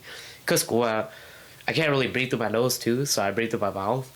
So it's like, dude, if my mouth is like covered and I have to breathe through my nose, and my nose is stuffed too, dude, it's gonna suck. There's been so many times where it's like, Yeah. so I'm like, dude, yeah, those are my concerns. damn, that's actually some really big bullet points concerns. So I'm not gonna lie, those are really good ones. So. Right? Yeah, like it makes you think. Yeah. You know, it's like, oh, damn, you know. Like I bet you, any other shaman out there, right, will probably be concerned about those too. But Right. yeah, I'm just one of many. yeah, yeah, but yeah. All right. Last question before we wrap it up. What are some advices you want to say to the people that are about to practice shamanism, and the ones Is this one? no the number 11 one, and the ones that are having symptoms? So what is your advice to them? To like, I would say, kind of like keep going through whatever they're you know what I mean, like something to help them to like oh you know like as long as like you know as long as I get this over with, you know, I'll be good. 凑合这么多 I'm kidding. Kidding but not kidding. If you can escape it, which there is no way to really escape it, disclaimer, but the earlier you can get out of it, do get out of it. If you can find somebody to postpone the journey for you, do it. That's kind of where I'm at right now. Yeah. Postpone. I think it's better to live life the way how you do before you make that something big in your life. Because once you do, your life changes dramatically. You may not really notice it, but everything kind of changes, you know, in the way how people see you, the way how you're supposed to act in the community. Everything you do, every step you take, I feel like they didn't shine from you.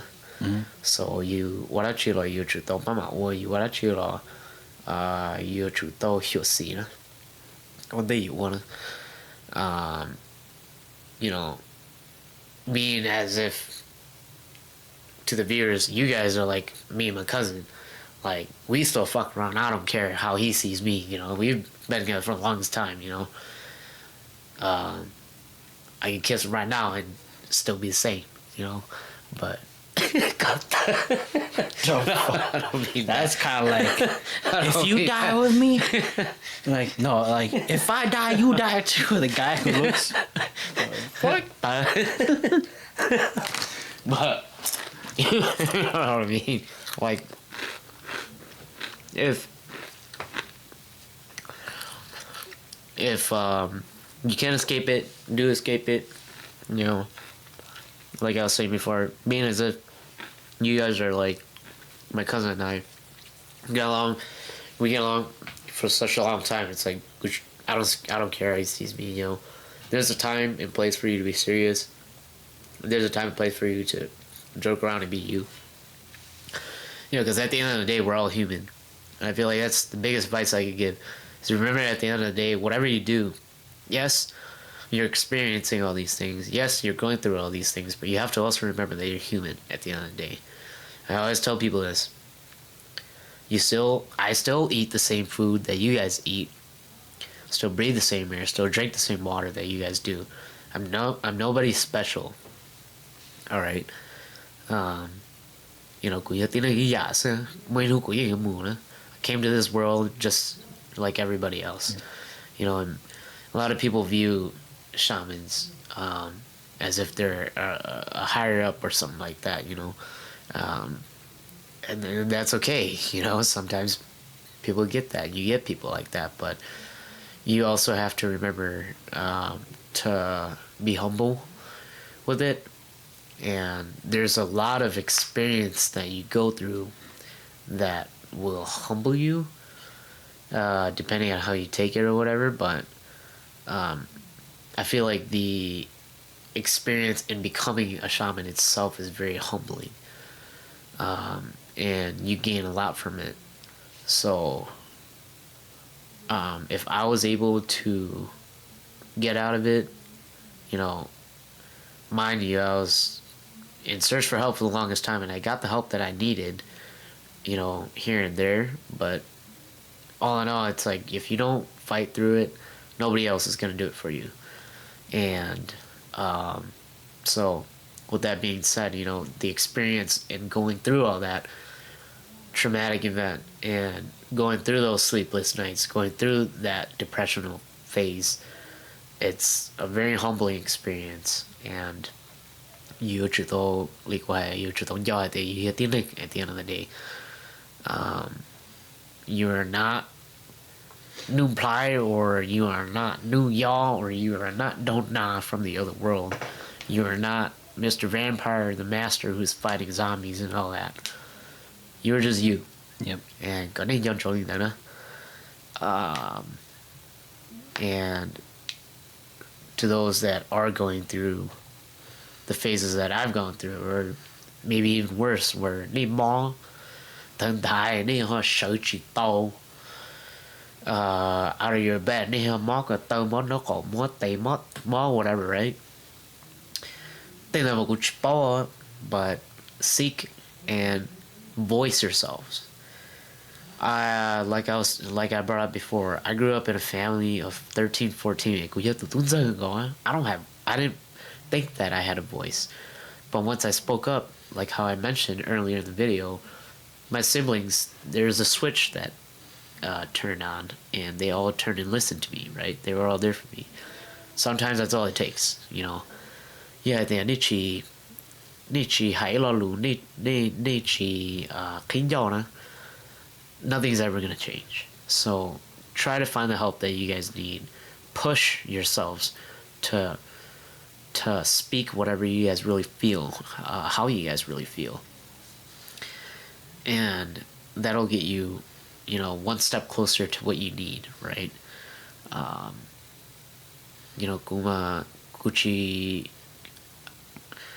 I'm not a newer age shaman. I don't know how the modern shamans practice. I don't know how the newer shamans practice nowadays, but then you know, go practice lý cho nắng tiếng là ủa xí cho tàu cụ biến là và cụ họ chuyên bóng đấy cụ chơi một tê chỉ sẽ找诶，我都顾鸟知道是呢。结果这里收了为投资人了，所以估计用的叫收联络联络诶，with whatever you guys go through, but then going inside there, 俾我一路好片 which is to heal people and to 把啲人 and as long as you have that intent and you move along with that, I feel like you'll get to where you need to go. So, yeah, that's my biggest advice out there for that. Probably one of the best ones I've delivered.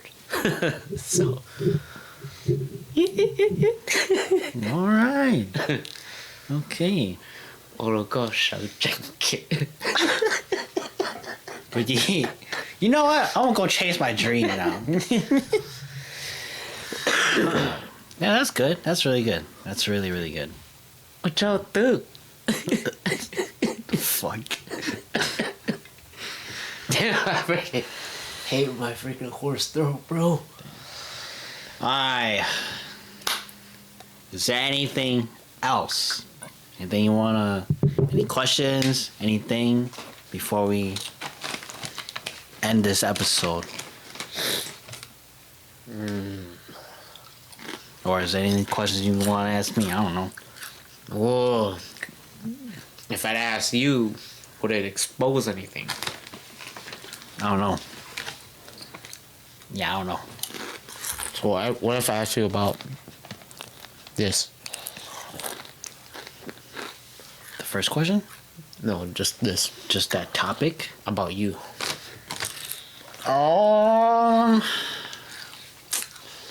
I feel like we had this talk before, but sure, yeah, we can talk about Alright, it. we're gonna say it right here. Yeah, No, I probably won't be saying a whole lot. Though. I'll probably just say, I don't know, whatever. Well, it is a podcast, though. Yeah. What do you like? What is a specific answer do you want to hear from me? I guess. I don't want a specific answer. I want a real answer. Well, I know, but like, I don't. like I don't have a. sure, I can say anything about that topic, Yeah. but then Well, like I'll you know, bring up a like, question. Yeah, like what's your question technically? Like I need So- a question so that I can answer. Yeah. I just want to confirm if you Yeah, want to yeah, talk about yeah, that first. yeah. So, that's fine.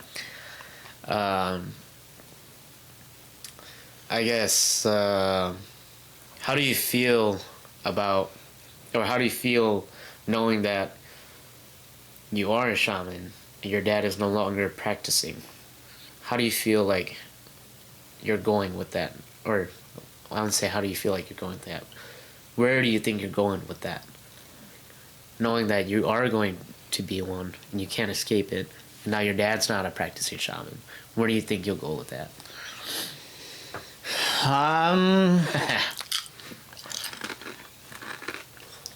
Honestly, till this day, that's actually one of the things that I'm still kind of trying to go through. I do stress out pretty hard about that too sometimes, but I don't really know. Just because, like, a part of me, I guess at one point, right, I used to kind of accept it. But I think after hearing the responsibilities of, of just being a shaman, not saying it's bad, but I feel like it's just too much for me. And I just feel like I'm not worthy of that responsibility, And there's like I said, there's nothing wrong with shamanism. There's nothing wrong with, becoming one, but I think it's just the responsibility just kind of scares me a little bit. Just cause like it's a big ass responsibility. And like how I told you before too, like delivering bad news, like I never thought about that. And like I'm not saying that that's holding me back, but I'm saying that like I don't like that's just a big ass responsibility, and and for me like I don't like being responsible for something that I'm willing to do, you know. And the thing is, for me now, like, I'm not really willing to just accept it right now. Maybe one day in the future I might, but who knows? Maybe I don't accept it at all. But as of right now, like, I just can't do it, you know. You know, and what I mean by I just can't do it, it's what I mean by that is that I don't want to do it right now. Cause I really just don't want to do it right now because, you know, maybe one day in the future when I do accept it, yeah, sure, I'll I'll do it. But I don't know, it's just too big of a responsibility. And like how you say too, like at the end of the day, I'm still human. You know, I'm still trying to live my human life, and like me mentally, like I'm mentally unstable. You know, and like I just can't do that right now. And if I don't want to, then you know, then I just don't want to. But then like, you know, like how you said too, and how we always talk about, you know, you can't escape from it. You know, and the only way you can escape from it is technically low down, you know. And not gonna lie, like at one point I did think about, you know, converting, you know. Like I really thought about it really hard one time. And I think the only reason why, like to this day I still kinda think about it just a little bit, but I think the only reason why I didn't convert is because I'm too strongly into our beliefs and our culture. But like, it's kind of like, you know, I grew up in a shaman household. I grew up seeing it like this and like this, and that's just how. And I'm taking this to. The way how I learned it is just like. The I'm taking that to live my life, you know, and that's how I'm here, you know, because you know, like those beliefs, I'm taking it and I'm believing it, and that's how I'm living my life right now. But if I were to take some other religion that I have no idea about, nothing about it, you know, like how do I believe in that? How do I convert? You know, like I feel like if I'm not 100% about something, then I just can't do it or I just can't be it. So like for instance, like if I'm not 100% being a shaman, I can't do shaman. And like, and the thing about me too is that let's say you, for example, right? Let's say you cast a spell on me to protect me, right? But the thing is, if I don't even 100% believe in your spell, is that spell really gonna work on me? So you're talking about what's that word? Like kind of like I think it's called a placebo. No, placebo would be like a pattern. Yeah, I don't know. But I think it's called a placebo. Where if I say something to you and you think it is that, then it'll work. Like say if like I'm like, có món đâu nọ, tại cái có nhiều trong xưa của tôi sai à. And the word that của tôi sai à. They có drink của gì có that. Yes, tại cái của nhiều trong đây, tại có nhiều trong đó. well, Kind of like that, you know. Kind of like that. Yeah. But yeah, but I just feel like for instance, like if I'm not 100% about being a shaman, then you know, then you know, it's probably not gonna work. And not gonna lie, sometimes I feel like the reason why like sometimes come out like key local, and sometimes I feel like she were to go just because you know I don't 100% believe in it. And during that time, I was going through like a crisis where like I was going through all these trying to figure out what to believe and what I want to do, and you know, and I just felt like the reason why like you know none of that didn't work because of you know that, and like how my mom went overseas and she got what is it, Sarhona, blessed by Itu what is it, Buddha? Yeah, she got blessed just for me, you know, with the monk Amulet. Yeah, amulet too, the picture of him or whatever, and it's supposed to protect me from what I was going through during that time, right? But the thing is that whenever I wore it, right, something happens to me. Something happens to me, and whenever I put it on, I get like this very sensation feeling that I don't like. And I'm not saying like it's a sensation where like it's good. It's a good feeling, and I just don't like the fact that it feels too good. I'm saying like a sensation where like I feel like I just feel like I'm not safe. I guess that's what I'm trying to say. Oh yeah. Yeah. So then whenever I put it on, right, I always got slept on. I always saw something. I always hear shit.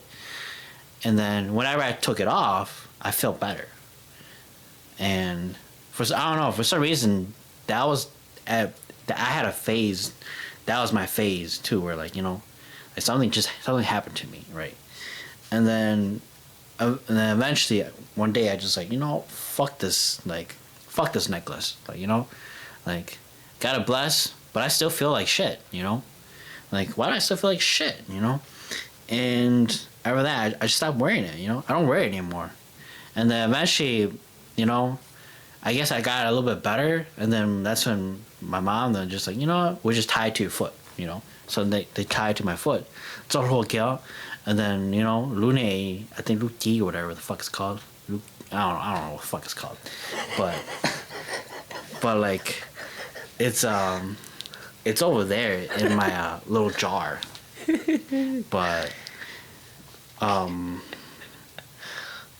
yeah, that itself, like I don't know, like it's just yeah, I don't know, right? Why are you smiling, bro? Yeah.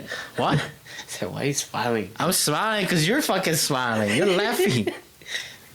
Like, I don't know, right? But Why is smiling? yeah. God damn. I know why you're smiling too, because I know I didn't say it right. Because I don't know what the fuck it's called. That is right. No. That was right. No, nah. Yeah, it was right.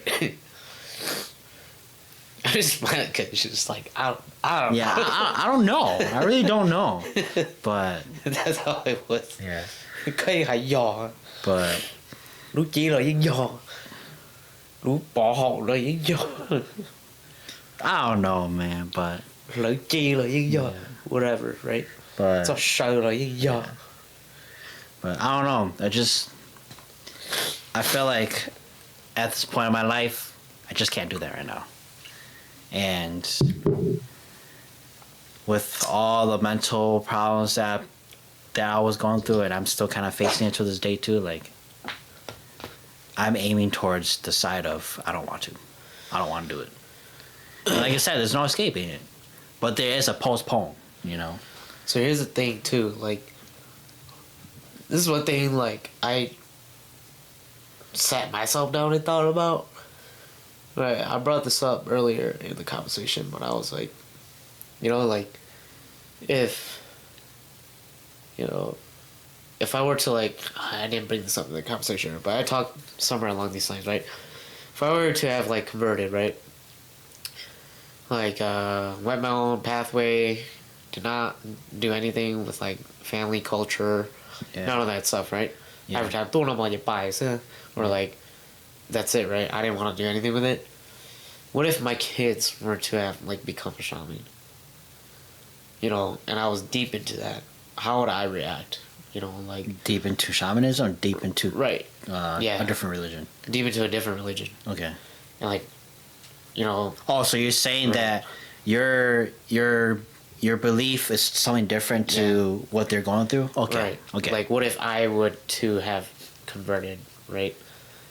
You know, and like I think about this from time to time, like, because I'm like, oh, you know, I had thoughts of where I was like, low dog, you if I convert kids in. And yeah, I would think from time to time, like, damn, what if I converted in the future, like my kids have it, you know, like how would I react, or like how would you help them? how would it be? Yeah, you know, like you do. Wait. Before you continue, are you saying like convert after being a shaman, or convert before you become a shaman? Before or after. Oh, okay. You know, like, because I felt like if you were to do it before becoming a shaman, right? and let's say they Each become ball, one, yeah. then you don't know how to help them. Yeah. But let's say that you convert after becoming, like after knowing and becoming a shaman, right? Like But I feel like you know how to help them, but at the same time it's kind of like you still don't know how to help them either because it 'cause ties you converted. back. Yeah. It ties you back to your roots. So it's like one of those things, like it makes you think like because there's been a case where I'm not gonna say who it is, but there's a case that I was told about that mua itu. I'm just gonna say New York with the point because New York and pneumonia cancer to blow and she was pretty much on her deathbed. It would go away, or it would come, it would go away, it would come, it would go away. She went through numerous amounts of chemo and all that stuff, medical stuff, you name it, right? Went through all that stuff. And then it came to the point where this person was pretty much on their deathbed. And they're like, what the hell? Like, what kind of cancer is this? Like, why is it doing this? And so the family finally had a shaman look into it. And the shaman was like, oh, well, looks like when you guys fled from overseas to come over here, you guys left everything over there. You guys just converted. So there's somebody, a member of this family that has shaman guides, but then they won't take them. And then it ended up being the father that used to be a shaman, but then when le get on le to stop it not do check out dollar do so he finally admitted that, oh yeah, I used to be a shaman, I used to do this. And the point the girl here, and she was so upset because she was like, I was on my deathbed, like, what the fuck, right? Like, why would you do this to me? Like you would have me go through all this and not tell me anything, and you wait till I'm pretty much on a deathbed to admit that, yeah, you used to do this, and this is the reason why I'm sick. Đâu có đi cho nắng nữa là thơ tụi xài nữa, sự tụi xài nữa đừng họ chỉ bao nữa, lời chuyện xài để cái máu nữa xưa vậy. And then thô tụi chỉ nắng nữa đừng họ bao lên tới lời đó rồi chị đừng họ muốn cho nắng được pretty much true nữa. Tụi xài nữa giống kia chị tụi xài nữa xài lọ. Ever since then, cancer went away. She actually became a shaman. So, one of those things, right? Where I think about, like, giờ hay thì của chị cho đi nó, của chị kia, giờ hay thì của cháu cái chia ở lực nú nữa, của họ mua bị tôi nhỏ này của cháu cái chia của họ xỉa rồi, and they cháu cái chia and my grandkids become shamans. How would my kids know how to deal with right? it? Yeah. So that's the reason why, like, I'm like, oh shit, like, you chỉ hiểu coi you bao you chỉ coi you khờ thế nào, you bao you you chơi một đó nữa, giờ ít coi I don't know, rong chu ấy họ công phụng đồ you. I remember when you and I back then, in grandma's funeral, I remember we stayed up all night. It was like freaking, I don't know, grandma and grandpa's, we stayed up all night. And it was the day of their burial. And I remember you and I walking out of the funeral home, and we would look up in the sky and we would be like, we would always say stuff like that.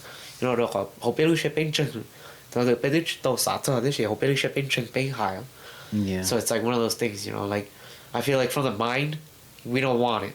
But in our hearts, that's where it's keeping us, So maybe it's just like a phase too, where like maybe you're going through something and like that's something that's not on your focus right now, which is totally fine, like I said, like even for me, like sometimes you need like a spiritual like spiritual direction in a way, like a bayou here, to which your parents tried, maybe it did help you, you just maybe it did in some form of way, you judge case, or maybe it did, Who knows, right? Yeah. But But that's yeah. good though. Yeah. That's good. But here's one thing too. This was one of the reasons why it started making me question about my religion a little bit. I'm not saying that I wasn't accepted, but this is when I realized that I was having second thoughts about my religion. Which I knew I was, but it kind of opened my eyes that, oh, you know, I'm having second thoughts. But like the first time I go Jotong, and you know, they put the veil on me, and then they gave me the jingle bells, and I sat. I didn't shake. And my dad said that wait until when it's a full moon, you know. So that's what we did. Wait until full moon, and I did it. I didn't shake. Second time, we did it again. Not the same week, but a different time, right?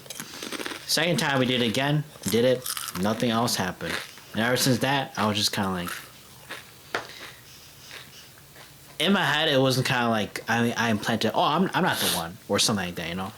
That's when I realized that, oh fuck, you know, like maybe the reason why it's not working is probably because I'm having second thoughts about religion too. That's also a factor too. Yeah. So yeah, that you it kind of closes like a gateway. Yeah. And that's why I was telling you too about the whole like if go key so lo o ka gong go go like let's go kunya to but then like kudu chin the spell that you're doing that it might not even work. Yeah. Right. But go back to what you're saying.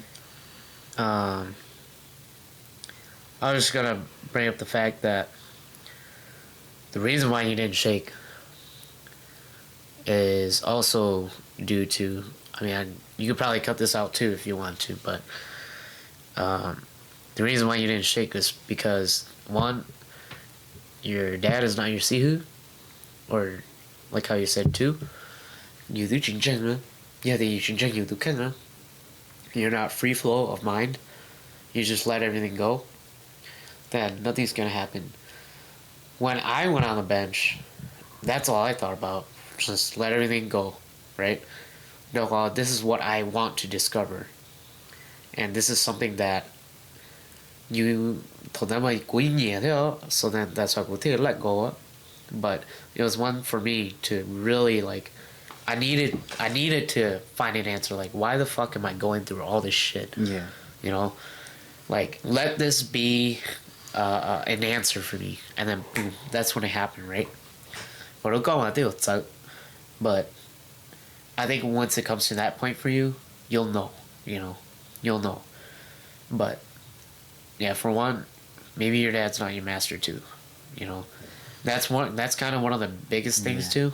I mean, some part of me wants to be, I want him to be a master, but obviously I know that he's not gonna be my master. Right. It's not someone that you can just pick. Right. You can, but you can't. You can, but then like I said in the beginning of the conversation, right? It has to like match. Yeah. Yeah. Reality, yeah, you guys get along, okay, but spiritually, it's kind of like your plate and my plate, right? Yeah. You got a lot of food, I don't got a lot of food. Everything's still food, but equally, not equally. Yeah. Well, he's got peas, he's got more peas, you got corn, he's got corn, you guys match, Yeah. Type of deal. Still food, still veggies, but yeah. Yeah. Yeah, so that's kind of the whole deal, yo. But if I do New Year's this year, all I'm saying, come through. Well, I don't plan on doing like a individual shake. I plan on doing like where like I have people lined up, and then I just spray water and then see who jumps. Or yeah, people used to do that back in the day. So yeah, you just have like 2 or 3 or like 8. If Jada died, you have like 10 people lined up, and then tay cho đây vậy là tuổi tu xá vậy you là đời tài vậy you cho đây vậy sáng thứ thiệt. Oh, Yeah. yeah. I know for a fact my dad does not want me involved with that. So, Whatever you want, man. But like I said, man, being your cousin and like the it's good. It's healthy.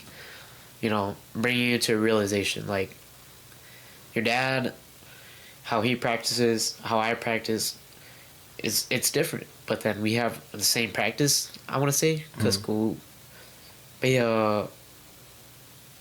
we do it traditionally, right? But I just want you to understand him from my lens too, if that makes sense, because I'm still going through it. He's got experience. I'm still going through it, but yeah, itu in a sense, you know. So I don't know. Not trying to say like, oh, I'm here to teach you. Nothing. Yeah. Nothing like that. But it's like, you know, he got experience. You don't got that much experience. But at the end of the day, you both are still labeled as shamans. right. Yeah. And uonan traditionally, so Yeah. yeah.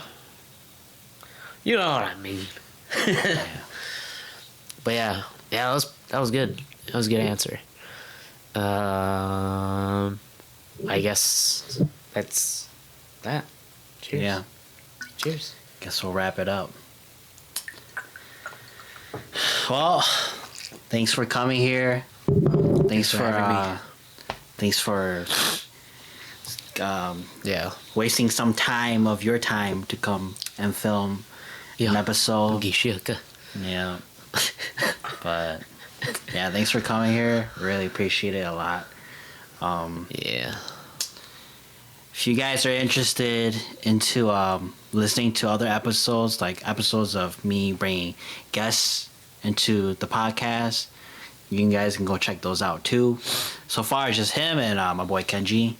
And if you guys want to listen to like solo podcasts, I got like a couple of those episodes too.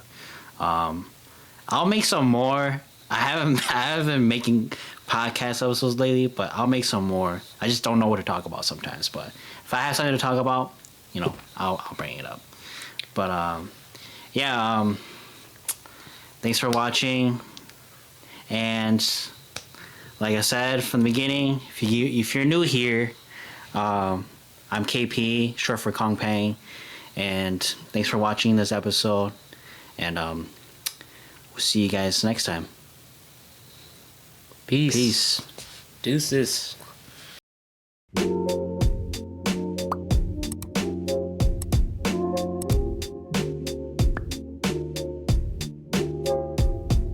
Relax. Here we go. Part 2. Check me out.